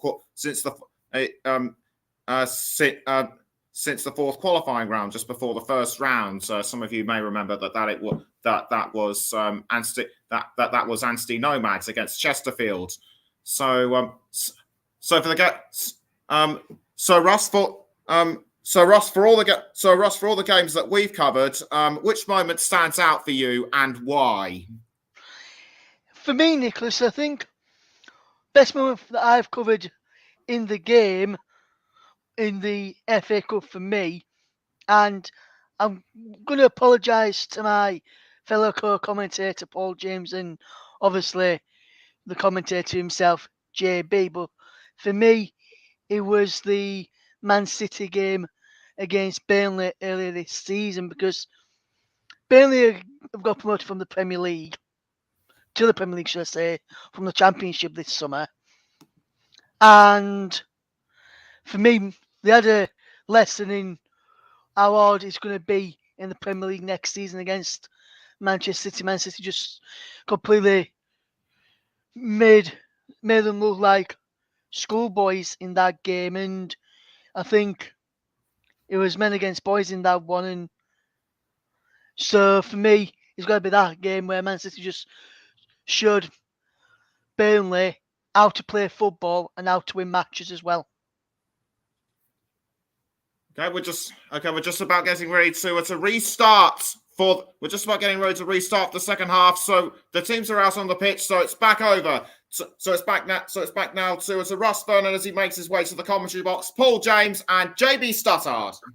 And thank you, Nicholas Jones, and welcome back to Wembley Stadium, where it's 1-1. The teams are just about almost ready to go, folks, and we should be in for a cracking. We should be in for a cracking second half. If the first half was good, let's hope the second half was better. And really, I've just had a look at Luke Turton. Before I'm going to ask the lads about Luke Turton's view of the penalty. He's not convinced it was a penalty. I'm sure you guys have seen the comment coming in there. Good afternoon to you, Luke. And we'll hope you're doing okay, by the way, Luke. As we prepare to get this second half underway, hopefully we'll have the crowd noise back, and away we go. Terrific atmosphere building up at Wembley as we get underway this second half. Manchester United attacking their own fans away to my left-hand side, or right-hand side, City the left-hand side, ball out for a throw-in. So, guys, I'm sure you've read the comment from Luke Turton here, whether that he didn't think it was a penalty. We all thought it was a penalty. Do you disagree with him, or do you think he has a point? Or let's pick up on that comment. We'll start with Russ first on this. For me, I think Luke needs to watch it again, and I can see why some may say it's not a penalty, JB, but under the rules that we've all been following this season, it's nothing more than a penalty. It's a clear penalty. Wait a minute, Sancho just gone. Sorry, wait, Jadon Sancho has just gone through there for a second. Grealish has got it away. I'll get Paul's view on that in just a second. Sorry, Russ. The ball knocked away, and it's going to be Manchester United, who have started so well on the front foot. It comes to De Bruyne, knocks it into no man's land and says to Erling Haaland, chase that, but it's going to be the goalkeeper's ball. Russ finishes off his point, and then we'll bring Paul James in. Yeah, so for me, I think under the terms of the rules everyone's been playing by this season, for me, I think it's a clear penalty in the end for me. And Luke, I'm sorry, we've got, but you're saying you saw where was our penalty. If you go back, Luke, you'll see many decisions go against your team with the handballs like that. So it's got to be a penalty, mate. Paul? Yeah, the reason why it's a penalty is because he puts his arm out in an unnatural position and the ball hits it, preventing the ball from going into the penalty area. It's There's no question that's a penalty. It's not like I would normally be a little bit more sympathetic if the ball had gone behind him and he couldn't see where the ball was. But it's right in front of him. His arm is way out in an unnatural position, and they're going to be given more times than not in that situation. Absolutely. Well, anyway, it's an interesting topic of debate, and it's sure it's going to be something that runs and runs and runs. But Luke is perfectly entitled to his view, and you're entitled to your view on any of the YouTube platforms and Twitch. Make sure your comments are clean. We still are a family programme. Manchester City, who have won the FA Cup 6 times before, in 1904, 1934, 1956, 1969, 2011 and 2019.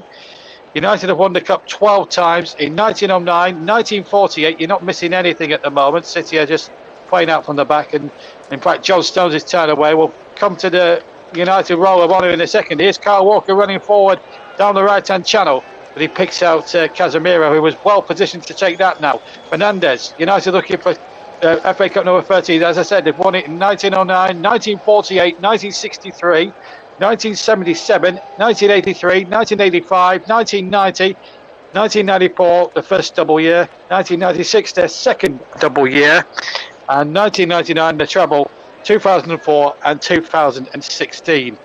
And so when you count them, when you tot up the counting process, they have won the trophy a whopping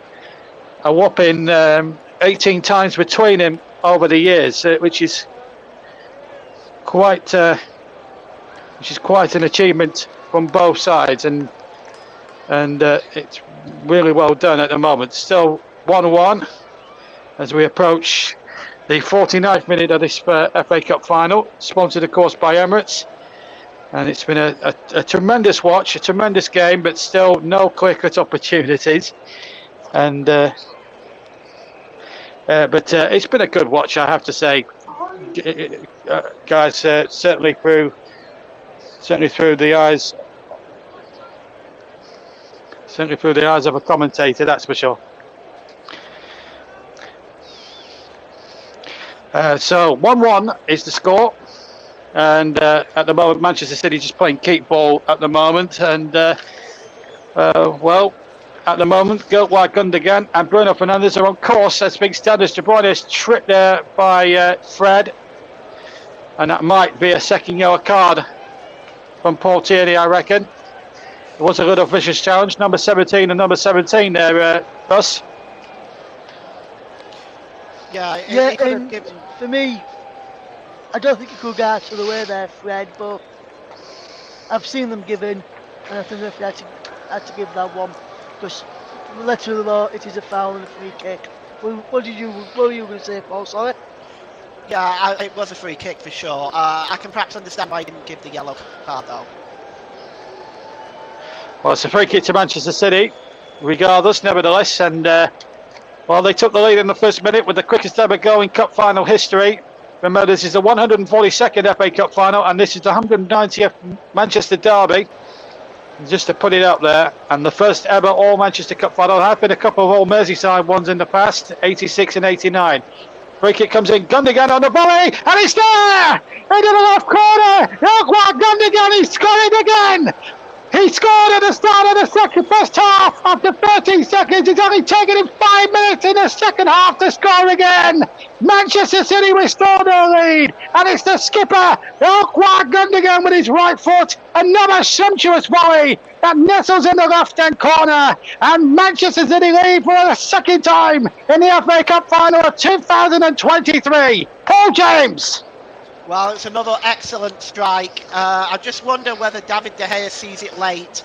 I might argue he should have got across and made that save, but he caught it well, did Gundogan, and he's given City the lead. And Ilkay Gundogan has been outstanding in this game so far. Russ Vernon. Yes, fantastic effort from Ilkay Gundogan. Again, no one picks up the midfielder there. Ilkay Gundogan is in space, no one picks him up, and it's virtually similar to the first. This one, it bounces before he hits it, whereas the first one, he just hits it cleanly, but this one bounces first, and he pushes his foot over the ball, and fell into the bottom corner. De Gea no chance.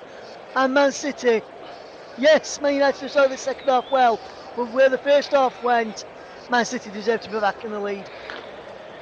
Absolutely. What a terrific shot. He's had 2 of those now, and now he's 1 goal away from joining an exclusive club of 1 to have scored a hat-trick in an FA Cup final. I'm going to put it out there to everybody. Who was the only player? And I can tell you this came in the Matthews final in 1953. I'm going to put it out to everybody at home to have a guess at home. Who's the only man? And I've got it written on my fact sheet here. Who's the only man in cup final history? So this is a trivia question, and I'm going to put it out for 10 minutes before revealing the answer. I'll just break off for a second because United are on the attack with Wan-Bissaka. He goes down, but he keeps the ball well. City win it back for Jack Grealish, who's the only player in FA Cup final history in the Matthews final. It wasn't Stanley Matthews, by the way, just to put it out there. But in the 1953, he was playing for Blackpool. Wasn't, as I said, Stanley Matthews. It wasn't him. But who scored a hat-trick in the 1953 final and is the only player in the 142 cup finals to have ever scored a hat-trick in that final? I want you to write your answer on the comment section, and if anyone comes up with the right answer, we'll give you a credit. We'll give you a credit, and I'll reveal the answer in 10 minutes. So just to put it out there, who's the only man in FA Cup final history out of all the 141 finals before have scored, the only man to have scored a hat-trick in the FA Cup final? 1953 is the year. No Googling, please. I want the name of the player. Meanwhile, here's Wan-Bissaka playing the ball in, and it's come away, and Manji gets the ball away. Without revealing the person's name, lads, do you know who the player was in question? I'm asking the viewers, the listeners out there. I think I've got the answer, but I'm not going to say anything. Russ, do you know it? I do know it, yes, JB, but I'm not going to give anything away. And the only reason I know it, JB, from when you put the stat sheet in the commentary group chat the other day that we've got over on WhatsApp. That's the only way I know. That's the only way I know it. Otherwise, I wouldn't have known it without you mentioning that there, JB. You see, knowledge is the bomb. But I'll give the answer in about 15 minutes' time. So, guys, if you're listening on any of the Facebook, any of the YouTube channels or Twitch, drop us a line. Tell me who the player is, and I'll reveal all at around about the 65th minute mark. Meanwhile, here's a free kick to Manchester United as City lead 2-1. And amazingly, Erling Haaland has not scored in this final. We're all expecting him to do that, but maybe, just maybe, he's only human. That's a foul on John Stones, and it was a clear foul by Fred, who at the moment, after 2 of those, he's lucky not even got a yellow card here, but it's totting up those fouls from Fred. And I think, guys, if he makes another one like that, I'll get your views on that in a second because we've got the free kick to come first. But I think at the end of the day, if he keeps fouling again, Paul Tierney will lose patience and he will start booking Fred. We'll get to Paul and we'll get RV and PJ's views on that in just a second or two. And no, we haven't got Duncan. Free kick then to Manchester City. And it's Kevin De Bruyne to take it. 56 minutes almost played at Wembley Stadium. In the FA Cup final of 2023, City leading by 2-1. He plays it into the area, headed back into the area, looking for Haaland. Haaland miscontrols it, and it comes away to Sancho, but not only as far as De Bruyne, who took the original free kick. Ball deflects, and he deflects wide of the target off a defender. I think it was Lindelof, and it's a corner kick to Manchester City. And at this moment in time, lads, PJ, RV, it's City's cup to lose. Yeah, I agree. It's they're controlling the game at the moment, as they have done for most of this game. So I think if City continue to play the way that they are, I think they'll see this home. I've got to agree with Paul. I think City can see this home, and I think it could be won in 90 minutes, JB. Well, we haven't had one. I'm trying to think when the last time we said a final one in 90 minutes. Yes, it was 2021, in fact, when Yuri Tillman scored a goal for Leicester City. And what a real sad sight to see Leicester go down last week. 2 years to almost to the month when they won the FA Cup. It was just really sad. But obviously, Russ has had his views on social media about Leeds' ownership and everything else. But that's for another day, I suppose. how Russ feels about that. He's had his say on it, and I feel sympathy for both Leicester and Leeds who have gone down, but I also have a little bit of happiness for Everton, who played really well on the day last week at Goodison Park and got the goal they needed. And well done to Luton Town as well. My congratulations go out to Rob Edwards and his boys, especially Tom Lockyer, who this time last week had collapsed on the field. And I hope Tom Lockyer is very well. And I'm sure now that he's come around and he's heard the news, he's going to be playing football at the highest level next year. It'll be a great fillip for him in his recovery process. And we wish Tom Lockyer, everyone at the commentary wishes Tom Lockyer the very best. Meanwhile, in this FA Cup final, Jack Grealish has the ball for Manchester City. Plays it back to Akanji. And now Gundogan tries to shift through the gears. Manchester City 2, Manchester United 1. If you've just joined us, Elkway Gundogan with a brace. Scored after 13 seconds of this final. Elkway Gundogan with a sumptuous right-footed volley that's got the party started. And then a controversial handball. One or two of our chaps has a different idea to what me, Paul and Russ think about that. Anyway, we were all unanimous. It was a handball. It was a penalty. Paul Tierney got it spot on. And Bruno Fernandes with a very good penalty to make it 1-1. And Gundogan now has got through down the right-hand side, and he's crossed just a bit too high for Erling Haaland. Rushes out of play for a throw to Manchester United, almost over with the 18-yard box. But Gundogan, 5 minutes into the second half, again with the right foot. I'm just seeing a replay of it now. Look at this. It's almost as, in fact, it's the left foot, not the right. I should also add. It was. I tell you what that finish reminded me of. David Beckham to Paul Scholes at Bradford in the year 2000. Do you remember that one for Manchester United? Just brought back shades of that. I don't remember that, JB, because I was born in '92, so I wasn't even 10 years old, and I didn't even start watching football. I was watching football, but I don't really remember it that time, JB. But do you remember that one, Paul? I do. It's a vague memory because it's quite some time back, but yeah, I mean, it's you got to remember David Beckham scored countless goals like that. I remember one he scored from the halfway line against Wimbledon. Now I tell you what, that's making me feel. You guys are making me feel about 82. Do you know that? I'm 40 years old, and you guys are making me feel very, very old indeed. Now then, we're going to see Garnacho, number 49, come on.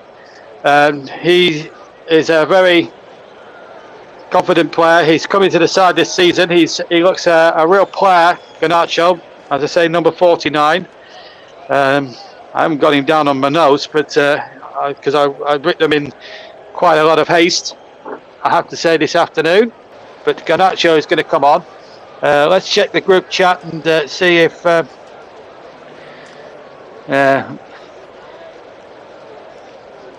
to see what's happening in the chat. Just a second or two. I can't.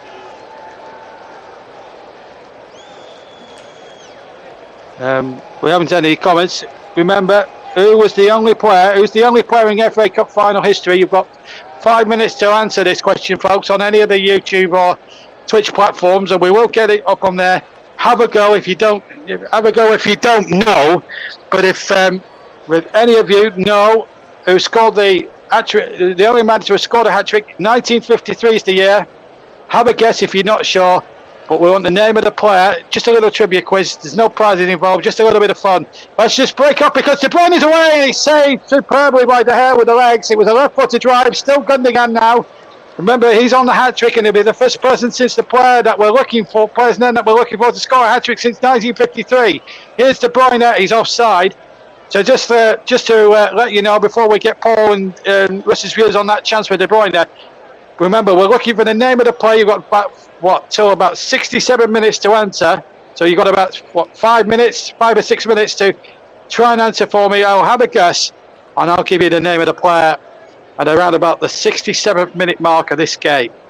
Garnacho is about to come on. So Garnacho replaces Eriksen. So, as I say, I want the name of the player, and then I'll reveal all around about the 67-minute mark. Well, Paul, Russ, big chance there for De Bruyne. De Gea's get United in the final. Yeah, he has, JB. Nice one. He's kept him in the final there, JB. I think when you look at the chance again for Manchester City from a Manchester United defensive point of view, where will the defence? Man City can open up this defence quite easily today. And yeah, Man City can open up any defence quite easily. But they shouldn't be able to do it like they're so easy like they have done against this Manchester United defence today. And this Man United defence have been absolutely shocking today. I feel since Man City went back in front, United defence have looked very shaky at times, and they've looked that all game, to be fair with you, but especially Lindelof. I'm not sure if that's a reaction to being hit by the lighter. They're still looking shaky on the ball when City come forward and all, but for me that's what he's looked like. What do you make to Man United's defence, Paul? And do you think Lindelof's got a reaction to that lighter hitting him and making him look even more shaky than what he was in the first place? Well, it's difficult to say whether the lighter incident is still affecting Lindelof, but what I would say is I agree with you. Defensively, they've been very poor. I actually think De Bruyne could have done better with that, but it's still a good save by David De Gea. Sorry to break up. John Stones has just hit one way over the bar and a goal kick, so continue, Paul. Sorry about that. Yeah, no, I just about finished actually, JB, but yeah, just to reiterate, I think De Bruyne could have done a little better, but it was still a really, really good save. Thanks, PJ. Well, it's happiness for Manchester City down one end. Doom and despondency at the moment for Manchester United down the other. 2-1 to Manchester City. Ball knocked away by Casemiro. Looking towards Garnacho. Garnacho can't quite get there because Kyle Walker won that particular duel. The ball is with Lindelof. Now a chance now for Varane to go forward. And you look at the quality of player out there on the field for Manchester United. They are good enough. I mean, no one can blame Harry Maguire for what's gone on here. That's for sure. But and that's not a pop against Harry Maguire. There has been talk in the newspapers, certainly in the last couple of days, that Harry Maguire could be going out of Old Trafford. His contract is coming towards his close as De Gea kicks away. And we'll just have to see how things pan out. But there's a lot of major surgery still, despite the fact that they've finished in the top four and have won a League Cup. It's still a good, successful season, whatever happens for Manchester United. But they're not finished yet. There's still a long way to go in this final. And at 2-1, anything is still possible. Ball played towards Jack Grealish, the former Aston Villa man. And he finds Kevin De Bruyne. De Bruyne, look at this. Great skills from the Belgian international. Takes on Fred, his opposite number 17. And Fred, to be fair, that's a really good thing he's done there. He's taken the ball something like 10 yards outside of the penalty area. I mean, dispossessed De Bruyne, and then Grealish fouls him. And a free kick to Manchester City. 65 minutes gone. We've had 20 minutes of the second half. That was good play from Fred because it's brought A, a little bit of time, and B, territory for Manchester United as the free kick comes in, taken quickly. Rashford might get on the end of this, but Ortega is there, and Manchester United almost profiting from a piece of ingenuity and pure genius. Yeah, it was a wonderful play by Fred, actually. The ball looked really arrowed there, but unfortunately it's just a little bit too far away from Rashford. In actual fact, I think they're going to have it retaken because it was a little bit too quickly for Paul Tierney's liking, so they're going to go again. So it's a false start, that free kick. That's a shame because it was a good piece of ingenuity. That's a real shame that Paul Tierney had to take that sort of dim view of that kind of thing. Real shame. Anyway, so United now having to play out from the back rather because City have brought obviously men forward, but they can't try the same sort of free kick twice. Shame really, because I think it was a piece of genius really, but referee wasn't happy. I don't know why the referee has to be a little bit fussy on that, but having said all that, Paul Tierney's had a good game. Let's not beat about the bushes. He's handled this final with a great. With 95% of it with a minimum of plus, and he's had a super match. Let's be fair. Here's Garnacho now for Manchester United. They're not finished yet. There's still only 2 goals to 1 down, and at 2-1 down, anything is still possible. Gundogan breaks away down the centre of the field towards the penalty area. Remember, he's on a hat trick. And 1953, you have to go back to the last time. In about 10 seconds, I will be revealing the identity of the player, or the player's name. So stay tuned. As soon as this attack's over from Manchester City, I will reveal the player involved. 67 minutes gone. We're halfway through the second half. Manchester City 2, Manchester United 1. And because the ball is back in the City half, I'll announce the answer. If anyone guessed Stanley Mortensen, give yourselves a pat on the back, because Stanley Mortensen is the only player in all 141 previous finals to have scored a hat-trick in the FA Cup final. A few people have had braces, like Raheem Sterling, Ian Rush, people like Ilkay Gundogan as well, and people like that.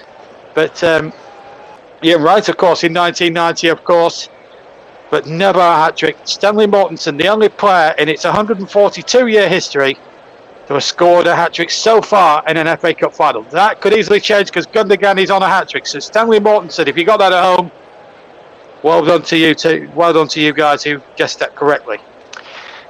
Did you have that, Paul? Was it Stanley Mortensen you had written down? It was Stanley Mortensen, yeah. Yes, his name gets forgotten about because it was the Matthews final that day. It was 4-3. It was Blackpool against Bolton. It was the day when Stanley Matthews got his long overdue cup medal. It's Rashford who shoots from just outside the area with his right foot, and it blazes over the top. And maybe, just maybe, Rashford, with 30 goals to his credit this season, was probably a couple of feet away from making it 31. Goal kick. That's a decent effort from Marcus Rashford from the edge of the penalty area there. It was a wonderful effort. It just wouldn't dip down for him, because I think if it had just dipped underneath the crossbars as a strop came in from the England international, he probably would have beaten Ortega there, because I don't think Ortega would have got a fingertip to it. But Rashford going close, that's a warning sign for Manchester City, because Rashford, we know literally from anywhere, and he's a wonderful player. He's been a fantastic player this season, and it'd be interesting to see if Manchester United have another chance like that, if City would close down Rashford a lot sooner than what they have on that occasion. Yeah, I think Manchester United going about it the right way though, and they can take some heart from that. I think they just need to still be a little bit more positive.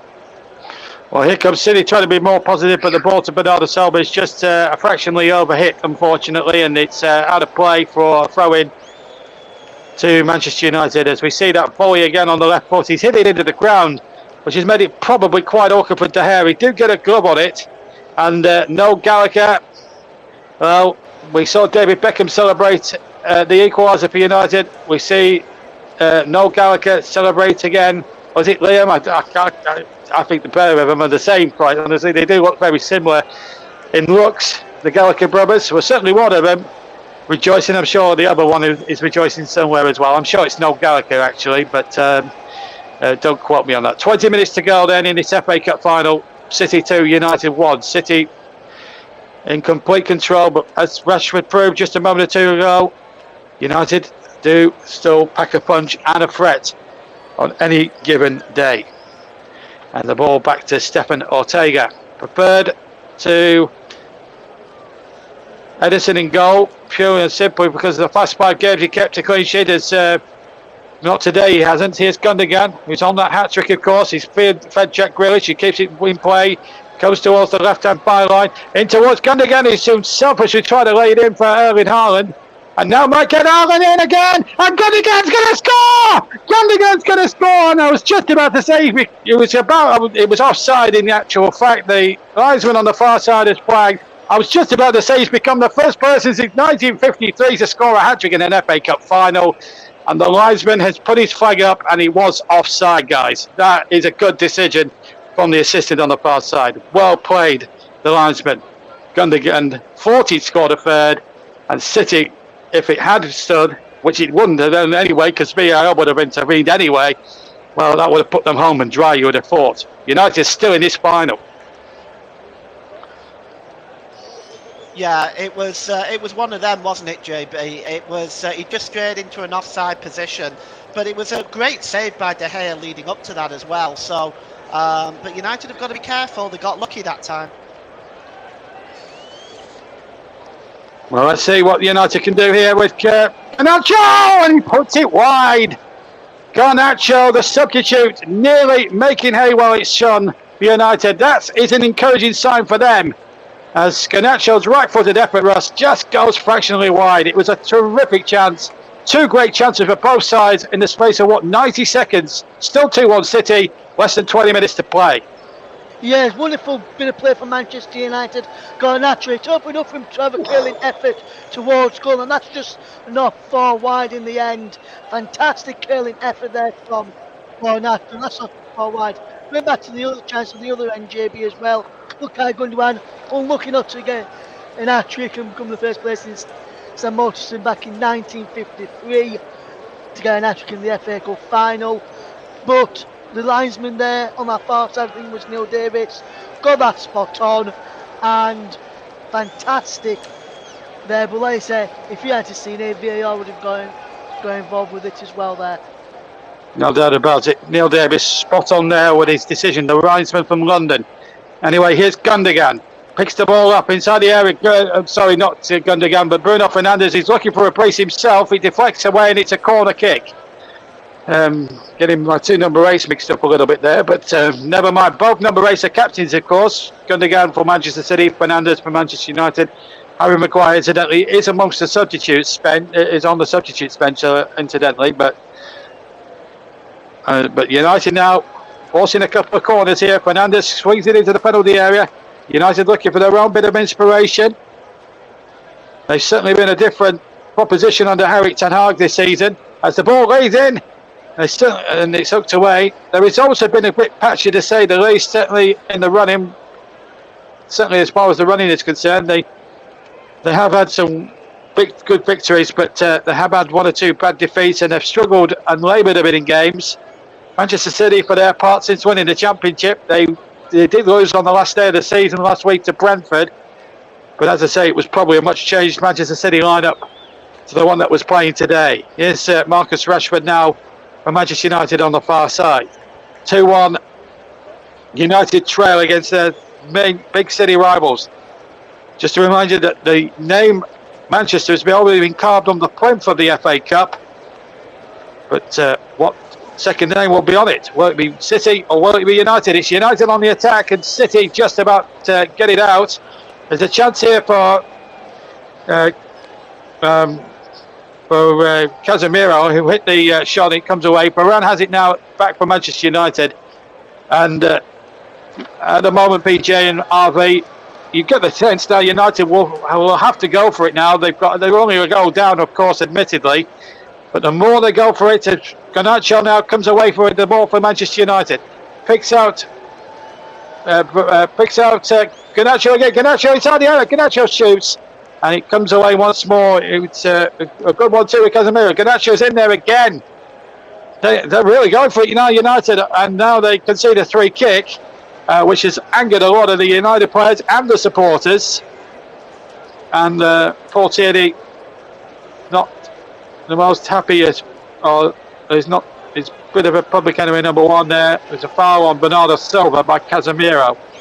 But I was just going to make the point just before that attack happened there, lads, that United are admittedly a 2-1 down, and believe it or not, as Phil Foden's about to come on, I'll just, before I ask the lads what I was going to ask, Kevin De Bruyne, I think, is going to come off. Indeed it is. He's had a good game. No goal for him today, but has played really well. Phil Foden, a Mancunian by name, Mancunian by nature, is going to come on. And he will play at least the last 15 minutes. And then, unless Manchester United equalise, they could play a bit more than that. But at the moment, as things stand, we won't require a penalty shootout or even require extra time. So as the point I'm going to make, if I'm allowed to make it now, with anything else out in the field, is that United obviously are 2-1 down. And understandably at this point, as we see Bart Weghorst about to come on, is that the more they push forward, the more they're most susceptible to the counter-attack. But if you're Eric Ten Hag at the moment, lads, do you stick or do you twist? Because there's a quarter of an hour left to play, and surely they have to twist, you think. Oh, absolutely. I think they've got to go for it. They're only 1 goal down. As you said, there's about 14 minutes left, and if you don't if you don't press, this and maybe they can get something from Weghorst.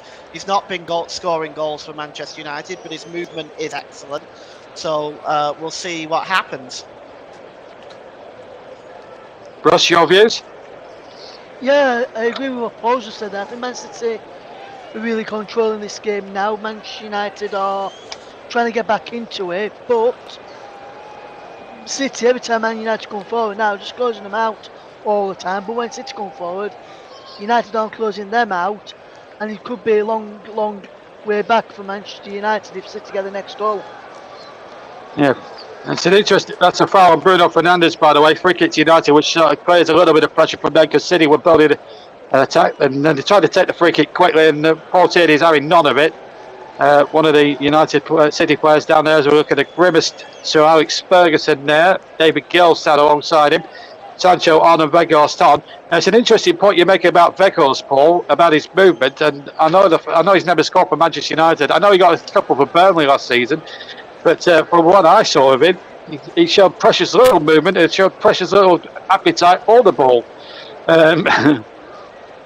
which, as a Burnley fan, would offend me. But to be quite honest with you, he showed a lot of movement in the World Cup game where that I covered for the TCO, and in that Argentina and Holland game where he came off the bench and scored 2 goals. Could he do the same in the FA Cup final? It'd be typical of him to do so. Grealish is gone, and Fred, surely now, after a third challenge like that, has quite rightly got himself booked. And at the end of the day, lads, it was all about the topping up and totting up. He's played three lethal fouls, and on the third time of asking, Paul Tierney eventually shows the yellow card to Fred. Yeah, absolutely. And also, I'm not sure it was who kicked the ball into the back of Grealish when he was down there, but whoever kicked the ball into the back of Grealish, I'm not sure if it was Fred or not, he should also be booked as well there. Well, I doubt it was Fred, but it was a United player for sure. But I suppose Paul Tierney hasn't got eyes in the back of his head. I think we've got to make that point vehemently clear. But it's a free kick. I mean, if we start criticising Paul Tierney for little things like that, we'll have Rest Support UK on our backs, and we don't want that. They've been on everybody's backs if he dare to criticise a referee, even for a slight bit of a thing. So I think we'd better just try and refrain from doing that. Here's Foden now trying to chip the ball back from the left-hand side. City looking for that killer third, which will send them with the cup on the second part of the treble. The ball comes out to the far side. Ball played in! Oh, and it nearly was a third. And I think it was Akanji who came flying in at the far right left-hand post and almost collided with the post as he slid in there, almost Paul Gascoigne style of Euro '96 against Germany. And he was probably an extra shoe size away from making it 3-1, and it should have been 3-1. Yeah, absolutely. It was just fizzed across the face of the goal there. He threw himself at it, but I think there was just a bit too much pace on the cross-come shot. And it's also gone. Well, the goal kick was taken, and it went behind again, and it's out for a goal kick again. This time at the other end to Manchester City, the right-hand end. We've played 80 and a half minutes. That's 80.5 minutes. So 9.5 to play of normal time. Goodness knows how much stoppage time we may well have at the end of this. I mean, we saw during the World Cup, lads, that we had stoppage time ranging from 8 minutes to 15 minutes and sometimes 10. I mean, goodness knows how much stoppage time we might get. We haven't seen too many substitutions. I think we said about 3 or 4 from memory. But be interested to see what the stoppage time will be. In the English game, it's generally about between 4 and 5 minutes normally. But free kick to Manchester City, and obviously they'll be in no hurry to take it. I mean, I'm trying to think. Ortega has been booked for time wasting, I believe. So it becomes a yellow card for him. So a free kick then to Manchester City, who lead 3-1 with 81 minutes played, 81.5 minutes played. Manchester City 2, Manchester United 1. If you've just joined us on the TCM, but where have you been all afternoon? Well, here we are, free kick. And it's taken short, and they're going to go for the corners. Gundogan has can't reach that. He's going for a corner. That's a bit careless, really, from Phil Foden in a way, because City would have had, if he'd played the better weight of ball there, Paul, City would have probably got the ball in the corners and frustrated Manchester United. As it is, it's a goal kick, and United have to get on with it. Yeah, it's. I think United do need to get on with it. You're right, JB. I think they're not doing. Offside by giving. Yeah, sorry to interrupt. Put offside given against Rashford. Carry on. Yeah, they're not doing enough of that right now. They're not getting the ball forward enough. But I think there's a credit due to City for that. The way that they play, they shut down defensively all over the field. They don't just defend in their own half or on the edge of the area. They defend all over the field and shut the attack down. Well, they're going to bring on a midfielder now for a defender. Off comes Victor Lindelof, and on comes Scott McTominay. So United having to throw all their eggs into a basket to try and rescue this. Remember, a goal from United now in the remaining time, and we will have extra time. As things stand though, City's name could be etched on the cup. Here's Erling Haaland towards the edge of the area. Good skills by Haaland, and then the attempted clearance from the United player came off Haaland, and then just whizzed past the left-hand post and behind for a goal kick. But Erling Haaland led for a second or two, Russ, and Paul looked as if he was going to score the best individual goal we've seen in a cup final for many a long year. But unfortunately, it just didn't come to fruition. But it would have been a lovely goal if he had achieved it. Yeah, absolutely. Fantastic bit of play from Erling Haaland, and that's the first real time we've actually seen him do something like that in the game, JB's, and he almost profited from it. Well, Rafael Varane managed to get across, hit it off the Norwegian and put it behind as well. Just going across down to Lords, JB, just a quick one. England have won by 10 wickets against Ireland. Ireland 362 all out in their second innings. England needed just 10 runs to win, and inside 4 balls, Zach Crawley hit 4 fours to put England 12 without loss and win the test match by 10 wickets. And the series as well, because it's a one-off test match, because the Ashes is coming up later this month, of course, against the Aussies. And the Aussies are playing the Test World Championship before that, so they've got 6 test matches to play in something like 7 weeks. And of course, we'll keep you abreast of the Ashes on our Twitter app as well. We do have a Twitter app, in case you were wondering. I haven't said that all day, incidentally. I do apologise, because we've had so much action in this final, and I've got to try and get the lads in about 5 minutes or so to choose a player of the match between them. This could be fun. Just to remind you of the Twitter handle, we're at Commentary Live 1, and we'll also not only keep you up to date with the Ashes during the summer, we'll keep you up to date with all the transfer rumours in the Premier League and the Football League as well. So follow us on Twitter at Commentary Live 1 if you can. Here's Marcus Rashford into the penalty area. He goes down. He went down in installments, quite frankly, and he's never ever going to get a penalty for that. He needs to get himself up. Garnacho is breaking a break towards the bar, and he needs to be in the middle. And in fact, a goal kick has been awarded. United appeal a corner, but a goal kick has been given to Manchester City, and it's just a frustration upon frustration. There's 5 minutes to go. You better get your thinking caps on, lads, for player of the match. This could be interesting, this next couple of minutes or so, lads. I hope you're not disagreeing with each other. I have a name in mind. And so do I, and I've just messaged Paul my name in mind, and we've both agreed with one, JB, so I'll get that sorted ready for us, and I'll let Paul announce it. Okay, we've got a couple of minutes. Yeah, we'll give it a couple of minutes, and next time the ball goes out of play, we'll name our supplementary player of the match. Of course, we'll let you know who the television one was as well, but our supplementary one will be announced around about the 88th minute mark, so just to let everyone know. So we've got a couple of chats to come here on this one. No, that's not it. Nothing else on there. It's just a private chat that came up there. We just wondering if anybody from the public chat was on there. But nothing yet. If you do want to comment for the rest of this broadcast, please drop us a line on any of the YouTube platforms. We're on JB Sports, Storm FM. We're on TC Hub itself and TC Hub 2. And we're also on Twitch. Just to remind you that West Ham Fiorentina is on Wednesday, 8 o'clock kickoff. Let's break off because Weghorst is trying to tear up McTominay. The two substitutes almost combining there. Now then, Bruno Fernandes. Can he Lays something on here for Manchester United. Fred, who's just been booked, plays it into Rashford. United aren't going to give this one up. Remember, they haven't won this trophy since 2016. Not Jose Mourinho.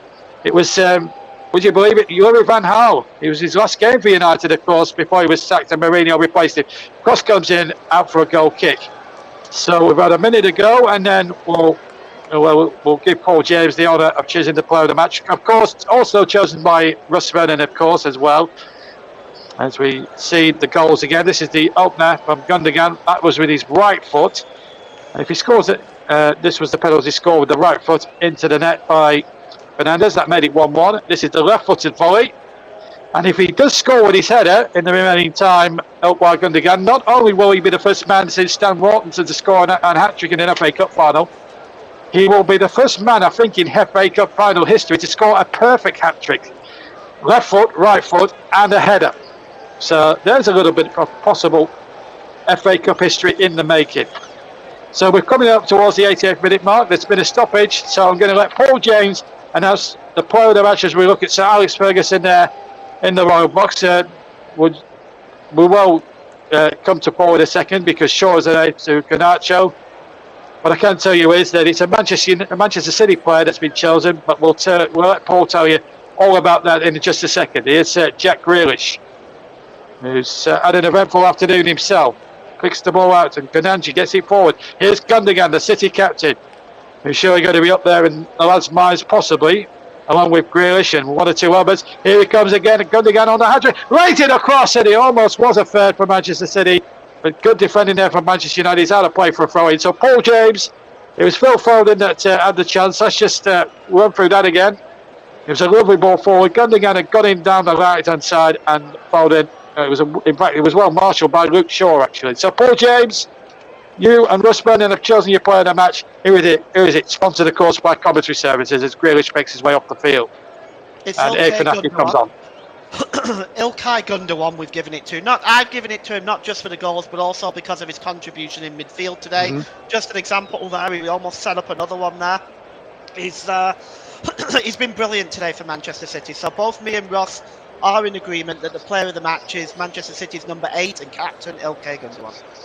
Absolutely. I think a correct decision as well. And if he does score a header in the next few minutes that remain in this final, as I say, he could make great cup history. Not only join Stanley Mortensen as the second player to score a hat-trick in the cup final, but he'd be the first player, I think, in modern history to score a perfect hat-trick in an FA Cup final. I'm not sure if Mortensen scored a perfect hat-trick. It's too far back even for me to look at. Rodri's been booked, by the way, for a challenge. So a free kick now to Manchester United, who have designed it themselves. And the attendance has just been announced, 83,179. So 83,179 is the attendance this afternoon at Wembley Stadium. And Gundogan agrees with you guys as well. He's our Emirates player of the match as well. So the television people in agreement with you two. I think they must have had a sixth sense that you would what they said. Anyway, here's Garnacho. Still United still involved. 4 added minutes at the end of this game. So 4 minutes for United to try and equalise here, to take this to an extra half an hour. They have to score in that time. If City score or hold on, they've won the cup. Here's Bruno Fernandes on halfway. Sure, they must get him a bit more further forward. That's a foul on Shaw, and that will be a booker or offence surely against Phil Foden. But it's definitely a free kick against him. Whether or not he's booked or not, that's a different matter. We'll get that confirmed on the monitor, but it's definitely a free kick to Manchester United now. It's a minute and a half of the 4 gone on the TCM. FA Cup final, the 142nd one, the 190th Manchester derby. Remember, in October, Manchester City won the first game at the Etihad 6-3 in the league. United won in February 2-1 at Old Trafford. What is it going to be now? McTominay's in now, the ball might drop in, it's off the bar. McTominay again on the run of the net. And United, Weghorst kicks the post in absolute frustration. And United were so close, Paul James and Russ Reddit, to an equalising goal, which would have took it to extra time. Wow, how unlucky and how close can you get? The ball off the bar and then the rebound for McTominay on the roof of the net. How close can you get? very close. I mean, you just wonder if it's your day when things like that happen, because on another Corner day, given. that would have dropped in. So a corner given. I'll get Russ's views on that in a second or two. We might still score from this. We've got nearly 2 minutes of the 4. Gee whiz, what a cup final this has been. It all started with the national anthem sung by Jasmine Faulkner at the start. Ilkay Gundogan got the rocket up, got the rocket spine. Here comes the corner. Up go the heads. It's over everybody's head. Now Luke Shaw takes it up. Surely this got to be a frantic end to this final. It's been an amazing final from start to finish. One of the best open finals we've seen for a long time. Garnacho's across, it's too long. And Rashford's got to chase on to keep this in play. In fact, Casemiro's got to chase on. We've got about 90 seconds of the 4 to play. And then it will be down to Mr. Tierney's discretion how much longer it's going to be. Now, Russ, there's a chance again on replay, well, as we see it. Your views? Yeah, Manchester United so unlucky there. I thought it was going in for a moment in that second one, JB, where McTominay put it over. I think he saw. Yeah, the keeper's got a hand on that. Yeah, where the keeper got an hand on to draw the corner from. I think he saw Rafael Varane in there as well and thought, is Varane going to go for it? And which he may have just put him off a little bit. So I think that's probably why McTominay just headed it over the ball with a fingertip save from Ortega, as Kyle Walker is just now receiving some treatment as we're into the final few seconds of the injury time, maybe a bit longer because of injury time, which has been because of this injury to Kyle Walker. But overall, JB, I think, and I'm going to see what Paul reckons about this as well, I think it's been a good final this. I think both teams have played a really good spectacle. I think Paul Tierney as well, just want to give a bit of praise to him. I think he's absolutely magnificently today, and VAR hasn't had to get involved much, and when they have got involved, they got involved for the correct decisions. So I think that's down to both teams playing a good game of football, which is why we haven't talked much about the referee or the VAR. But I think both teams are putting a good performance, as Walker just about to come off for Laporte with his injury there. But Paul, for me, I think it's been a good game, and I think, as I've just mentioned, Paul Tierney has refereed quite well. Do you agree with that, Paul? Yeah, I concur. It's absolutely refereed a really good game as Paul Tierney, and again, Russ, I agree with you. I think it's down to the fact that the two teams have played a really good game of football. Right, so we've had a bit of a stoppage around about 90 seconds, so we'll pass the 4-minute mark, but there will be some considerable time. So I reckon in about 90 seconds, here's Erling Haaland, who takes it to the corner flag. He's on his own, basically. Foden is the closest player at hand, and he does really well to win a corner out of that. Erling Haaland, talking about a man that doesn't half chase no scores. He may not score today, Erling Haaland, or to his 52 this season. But now you can still add to that in the European Cup final next week. But I tell you what, he hasn't had his best game by his own high standards. But I tell you what, he ain't done too badly here. The second part of the treble almost in place. City have a corner, and not too surprisingly, they've not brought too many players forward. And Haaland gets the deflection. It's not gone out of play. Play on, says play on. It is. United haven't got time to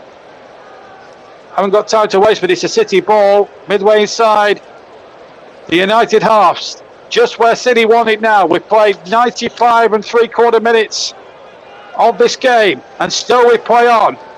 All eyes on Paul Tierney, the referee from Wigan, who's had a terrific game, as the boys have said in the commentary. The ball knocked forward again, looking towards Garnacho, but Walker is there, and Kanji is there first. Back to Stefan Ortega. Ortega has picked it up, and a whistle has gone. And Pep Guardiola's team win the FA Cup for the 7th time, and their first since 2019. They have beaten Manchester United by 2-1. Ilkay Gundogan with a brace. 2 magnificent volleys in the first few minutes of the first half. In fact, 13 seconds in, they scored. That was the quickest goal in the FA Cup final history, by the way, that goal. That first one from Gundogan, that was with the right foot. Then Bruno Fernandes equalised from a penalty that was given for handball against Jack Grealish. And then Ilkay Gundogan, 5 minutes into the second half, has won the game. And Manchester United, well, it's defeat for them, but they've already won a trophy. So as far as success is concerned, it's still been a decent season for them. But it must be sickening to lose to your City rivals. But Manchester City are on course for that treble chance, and they will go to Istanbul in a week's time, knowing that a victory there, and they will emulate that Manchester United team of 1999. Manchester City are the kings of Manchester once and for all, certainly this season. 2 victories to 1 in their favour over 3 match competitive games. Pep Guardiola absolutely delighted, and PJ and RV, I think you have to say, on the balance of the play and on the way the game went, City worthy winners. Yeah, I think so. I think they've kind of controlled the game, especially in the midfield. They've made it very difficult for Manchester United to create chances. And there's Kevin De Bruyne there. Obviously, he's played a significant part during the game as well. But yes, Manchester City deserve the victory here, I think.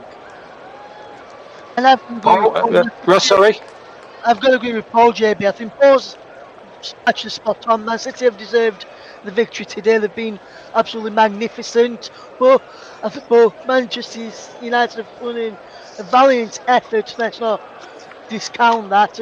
But Manchester City have been absolutely fantastic. They fully deserve this, and I can't see anyone stopping them. I think they're going to win the treble now. And but for Manchester City, it's just another win, another cup to their name for this season, in what has been a remarkable season already.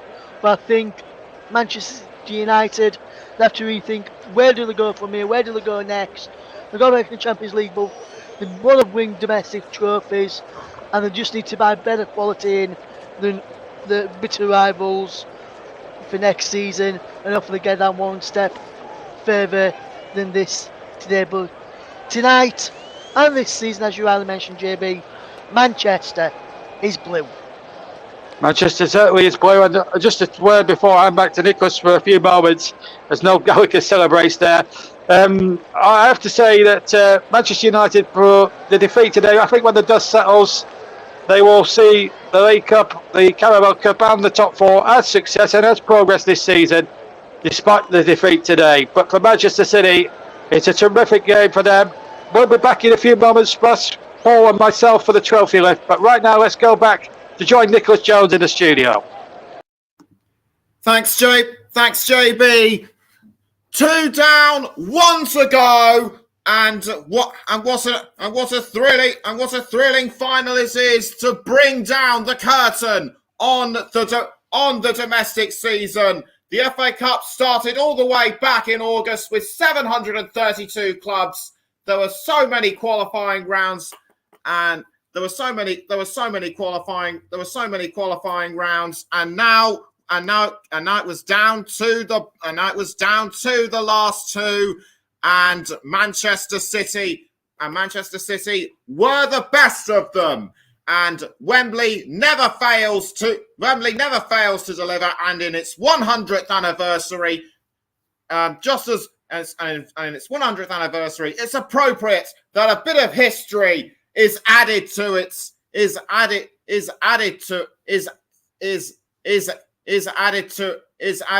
already illustrious and glittering added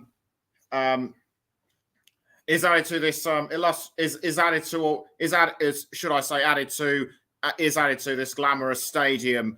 Russ and Richards. Even though the score was level at half time, Manchester City pretty much dominated the second half and won it comfortably. Richard, take this one? Yeah, I'll take this one. Yeah, City, very professional performance in the second half. Very good themselves. And very much like the first half, they got that early goal, not straight after the break with Gundogan. It's a really exquisite volley, really good technique on his left foot. smashing it into that bottom corner. Could we say maybe David De Gea maybe could have done a little bit better with that one? I'm not sure, but it was a great finish nonetheless. And City controlled the half. United introduced Garnacho, and he did seem to make a bit of a difference, but they just lacked that quality for me in that final third. I think they really did miss the quality of someone like Anthony, really, as such, just to run at the defenders and really make a difference.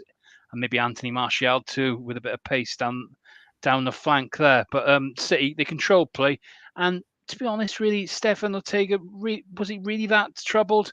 Apart from that late chance, really, from McTominay, I would say it was quite comfortable for City this afternoon. Indeed, yeah. Indeed, yes. And to answer JB's question, Russ, about Manchester United, where do they go from here after a rough start to the season? As I mentioned earlier, they clawed their way back. They won the EFL Cup, and now they've qualified for the Champions League. What do they have to do over the summer to get themselves ready for next season? Well, ball number one point of view, from my opinion, Nicholas, is they need to bring better quality players in to add to what they've already got. I think the midfield, lack of midfield depth and quality, sure today, yes. I know Eriksen's a good player, and Casemiro, but I mean, Fred in there with them didn't really make a difference. They need to add a bit more quality into that area. I think he's a little more solid in there. I know he came on for Lindelof later on, but I think a little more solid in the midfield area when Scott McTominay came on for Manchester United today. But for me, I feel like Man United really lacked bigger quality in midfield. They strengthen that midfield out and strengthen that area. Probably add a couple more defenders in there in case of injuries to Victor Lindelof and Rafael Varane for next season, because over time, plenty of times this season, I know he plays good for England, but over time this season he's shown that he's not good enough for Manchester United. Harry Maguire, so I think they may need to move him on and get someone in who could replace him and be an upgrade to Harry Maguire. Shaw is a natural left back, and so we'll be using him as a centre back option moving forward. So for me, I'd go out to buy 2 new left backs in the Manchester United in that for the defence. Probably add another. They've got Malacia and Shaw for left back. Probably add another right back in. Because other than Aaron Wan-Bissaka, I'm not sure who else. Other than Dalot, who I know Dalot's just signed a new deal. If Wan-Bissaka leaves, some live reports have suggested he could end up leaving. Need to strengthen in the right back area. Need to strengthen the majority of, say, probably the back, probably the goalkeeper with David De Gea, and probably Jab Bullen moving on at the end of this season for Manchester United as well. Probably need to strengthen in that area. And probably add another 1 or 2 quality strikers in the final third to compensate when Rashford and Martial and Anthony are not available. So they need to add quality all over the pitch. It's a bit odd when Manchester City are dominating everything in English football at the moment and got the money, and Nooks are now getting got the money as well. So it's a bit odd to see that in the end, Nicholas, where Manchester United go next. Yes, that's right. And Richard will just get back to Manchester City for a moment. This has got to be the best Premier League winning side we've seen for quite a few years now. Well, yes, this is up there with the best of them, and particularly I'm so impressed with Gundogan this afternoon. I think priority really now will move on for Guardiola, really, to try and get some sort of contract negotiations on the go. He has said that potentially could be moving to Barcelona in the mix on the go there, but out of contract this summer, it's a big hole to fill. That'll be for Man City, but this is such a good team, and you look at every single position they can cover, the back line, the midfield, even Haaland. We've got Alvarez coming in, chipping in with goals, but like I say, I would say perhaps that is that one position. If Gundogan did leave this summer, they may need to have a look and really strengthen, because you got Rodri protecting the defence, and you potentially have Calvin Phillips as a replacement there to cover. But in that kind of creative deep position, unless you perhaps maybe knocking De Bruyne back into there, but it's wasting his talents. They may be slightly lacking there, but overall, you're looking at the quality over the pitch, and they have been outstanding this season. The way they took over Real Madrid was absolutely fantastic the other week, and no doubt in the Champions League final, they're going to be the favourites by a country mile against Inter Milan. But that one will be an interesting contest too, very much like today. They will also pose a different sort of threat and have their own quality in itself. But on today's value, they were the much better side on paper and on the pitch. Alrighty, well, now it's time for the trophy lift. So now we'll hand right back over to Russ Vernon, Paul James, and John JB Stuttard. Yes, thanks, Nicholas. Thanks, everybody, and welcome back to Wembley.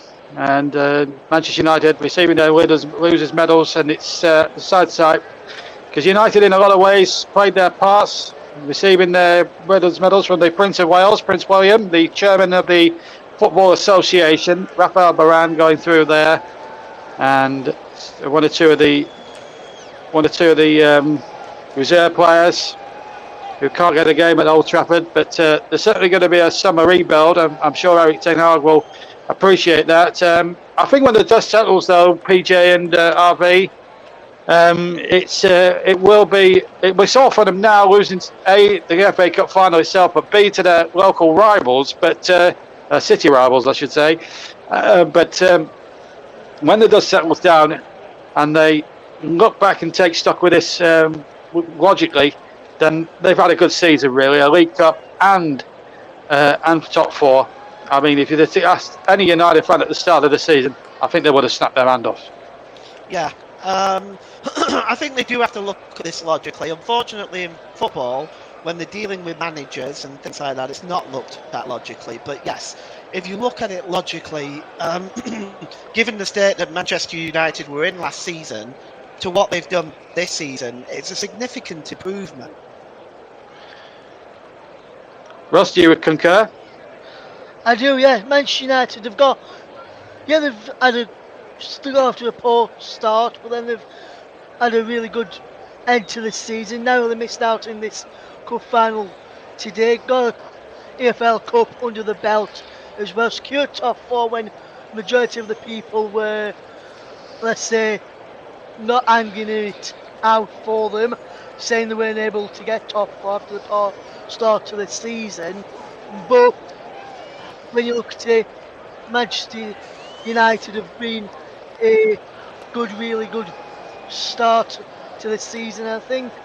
Good end to the season, should I say, after a poor start. And with overall effort in the end, I think it's just been a bit of poor quality on show in certain matches, which has not helped him probably get over the line in terms of more wins in the cup, especially in this game, some poor finishing, and in the Premier League now finishing higher in the Premier League table than what they would have liked to. Absolutely. Well, the Manchester City players are going to make, in the olden days, it was the 39 steps. But the captain now, normally in the olden days, would go up first. But he'll be the last to receive his medals. Ilkay Gundogan, well, they're still talking about him. His contract expires, and that's a real shame to see the Manchester United fans leave. I think that's a disgrace, and I think United fans have shown a bit of disrespect to their own team by not even trying to clap the United players. I think that's a disgrace because the United players gave everything. They just came up against the juggernaut that is Manchester City on the day. I think that's a disgrace to the Manchester United fans. I have to tell you that.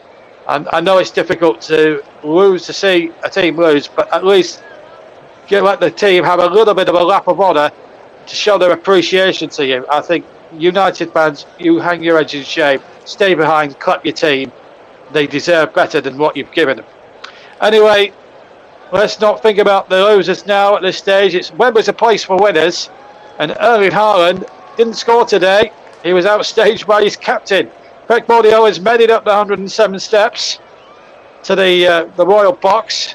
Well, they'll receive the FA Cup from the Prince of Wales, the chairman of the FA. The other dignitaries, I should tell you that Debbie Hewitt is the chairman of the FA. Prince of Wales is the president, incidentally.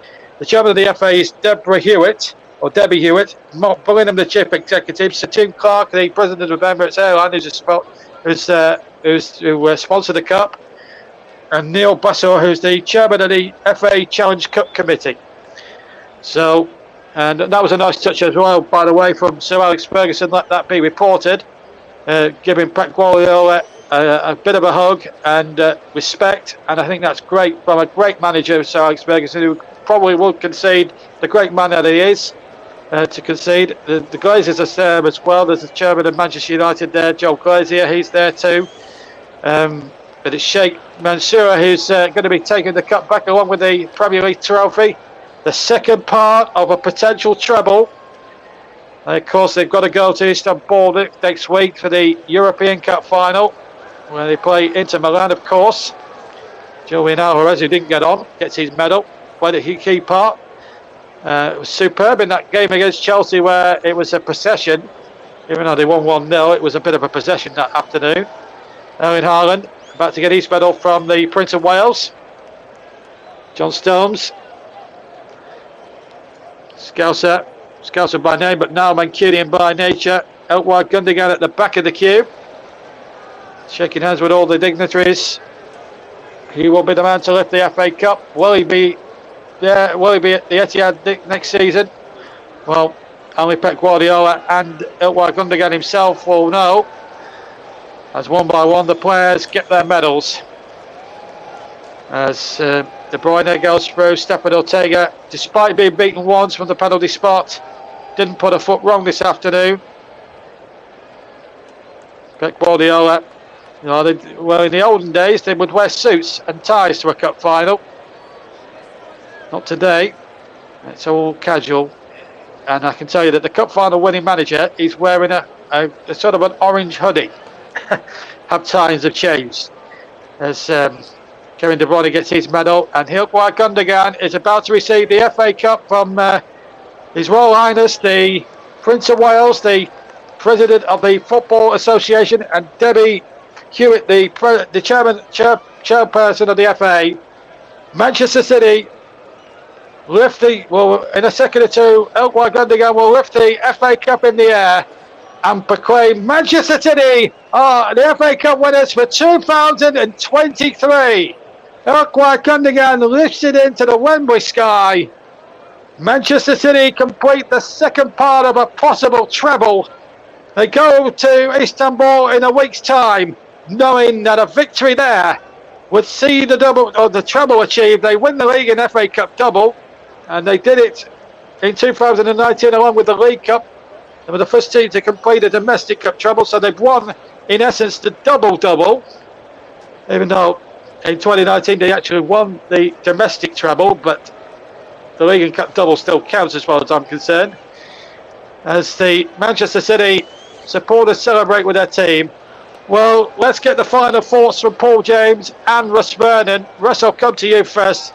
I mean, what an advert for the English game. Let's talk about events on the field, of course. That incident with the lighter, of course, when Man United scored, that will be investigated by the FA. Well, let's finish with a happy note, really. Your views on what was a terrific advert for the FA Cup this afternoon. Yeah, fantastic game, JB. I think overall, as we've mentioned throughout the programme today, Manchester City deserved winners in the end, and they've been deserved winners of not just the FA Cup, but the Premier League as well, and they've had a tremendous season. And I must say, this game has shown why Man City are probably up there as one of the best teams in the world, when everyone was thinking they wasn't going to win anything this season or get as far as they've got in every single competition they've got. JB, this goes to show that they are up there with some of the best in the world, and not just Europe, but in the world right now. And a tremendous season, as we just see Gareth Southgate, the England manager, clapping along as Pep Guardiola is the last man to lift up the FA Cup trophy for Manchester City this afternoon. But Manchester City, fantastic season for them, and they deserve every bit of success they have got this season. Finally, Paul, your views on what's been a terrific afternoon. It's been a terrific afternoon, hasn't it? It has indeed, yeah, and I agree with Ross. It's been great game of football.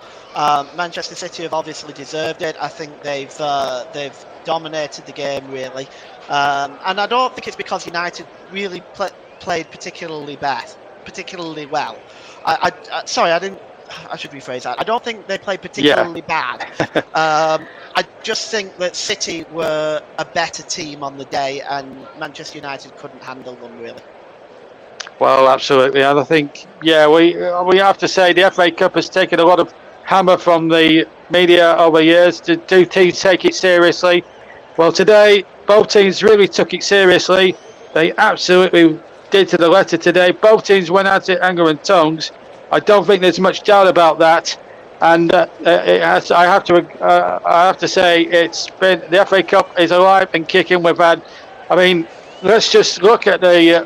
I'm just going to wrap up as a whole. Just remember, 732 teams started out at the start of this way back in August.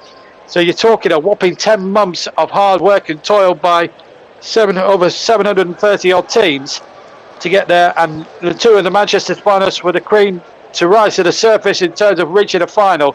But it's Manchester City who rise to the top. But I have to say, the FA Cup, for all its critics, and there's a lot of critics who say, "Oh, the FA Cup is devalued. The FA Cup isn't this like it used to be." Well, today it's just proved otherwise. Everyone's saying that the Champions League is this big colossus, and yes, it makes a lot of money for UEFA, but and the FA Cup isn't as good as it used to be. But I tell you what, with terrestrial TV showing it now every single game, the FA Cup is back as well, and we've just seen a Manchester derby really for the ages today in terms of that. Anyway, my last job before I hand back to Nicholas to wrap up the programme on what's been a momentous afternoon at Wembley Stadium. I hope very much you've enjoyed it. But we've two more big finals. This is not the end of the season for the TC Hub, of course. We've got two more matches to bring you next week, and we start, and both include English teams, starting, of course, with West Ham United bidding to win their first first major trophy since winning the FA Cup in 1980. They take on Fiorentina in the UEFA Conference League final. We'll be on the air at 7:45, 8 o'clock kickoff, and then this time next week we'll be on the air around about 7:30, kickoff again at 8 o'clock in Istanbul. The European Cup final 2023, Manchester City against Inter Milan. Can City do the treble? Well, today they've done the double. They go on. Manchester United played a part in what was an extraordinary game. They came into it a bit. They had a quiet 20 minutes. Let me just remind you of what happened before I hand back to Nicholas. What a final it has been. Ilkay Gundogan scored the quickest goal of all time in the final. After 13 seconds, it's been confirmed to me, 13 seconds when the goal was scored. Then on the half-hour mark, a penalty was given for handball inside the area by Jack Grealish, given on VAR, on the recommendation of VAR by David Coote, the referee. And then Ilkay Gundogan, 5 minutes into the second half, scored with a sumptuous left-footed volley to give Manchester City the FA Cup for the 7th time in their history. And an amazing statistic, still a long way behind Manchester United's tally of FA Cups, but their famine for that trophy since 2016 continues. In other sport, before we leave you, England have won by 10 wickets against Ireland. In horse racing, the Derby, of course, the Derby was won by Augustine Royden. Dettori didn't win the Derby, but he won the Oaks yesterday. And also in the Women's FA Cup final, of course, the Scottish Cup final will be played is underway against Inverness Kelly Fizzo. They're off for a treble, of course. Elsewhere in the Women's Champions League, Barcelona have won the Champions League in a friendly final against Wolfsburg, 3-2. So no victory there for Alex Popp, who lost out here at Wembley nearly 12 months ago in the Women's European Championships, as Erling Haaland lifts the trophy in the air to the City fans, and they're on their lap of honour. And with that, Well, we're going to leave you now from Wembley Stadium, only to say that Manchester City win the FA Cup, the second part of the treble. Whether they'll win the third or not, that will be a question answered in Istanbul in a week's time. But the news here, Nicholas Jones, Manchester City are FA Cup winners in one of the most brilliant open finals I think I've seen for quite some time. Credit, of course, to Manchester United who played their part. But Manchester City's quality and class showed out in the end. And whatever happens with these fair play charges, that really is for another day. But right now, respect to Manchester City, they are FA Cup winners for 2023. 2-1 winners over Manchester United. Let's get back to the studio and rejoin Nicholas Jones. Manchester City, FA Cup winners. Thanks, JB. What a game what a game for it to be. What a game. What a game. What an FA Cup. What a season it has been for Manchester City, and what a great way for me to finish my season for the Commentary Hub. So Manchester City win the 2023 FA Cup and are on course for the treble, thanks to Richard Bond, John JB Stuttard, Russ Vernon, and Paul James for joining me on my final game of the season. I will be back in August, of course, but Russ and Paul will be with you on Wednesday evening for Fiorentina against West Ham United at 7:50, and then on the Saturday, Russ will be in the hot seats for Manchester City against Inter Milan in the Champions League final, and both those games will be on all channels. My personal thanks must go to everyone associated on the Commentary Hub. I have had a great season with them, going through the league, the cup, and of course the World Cup, which went down a treat. But now it's time for me to go. I'd best go and prepare for next season. Goodbye.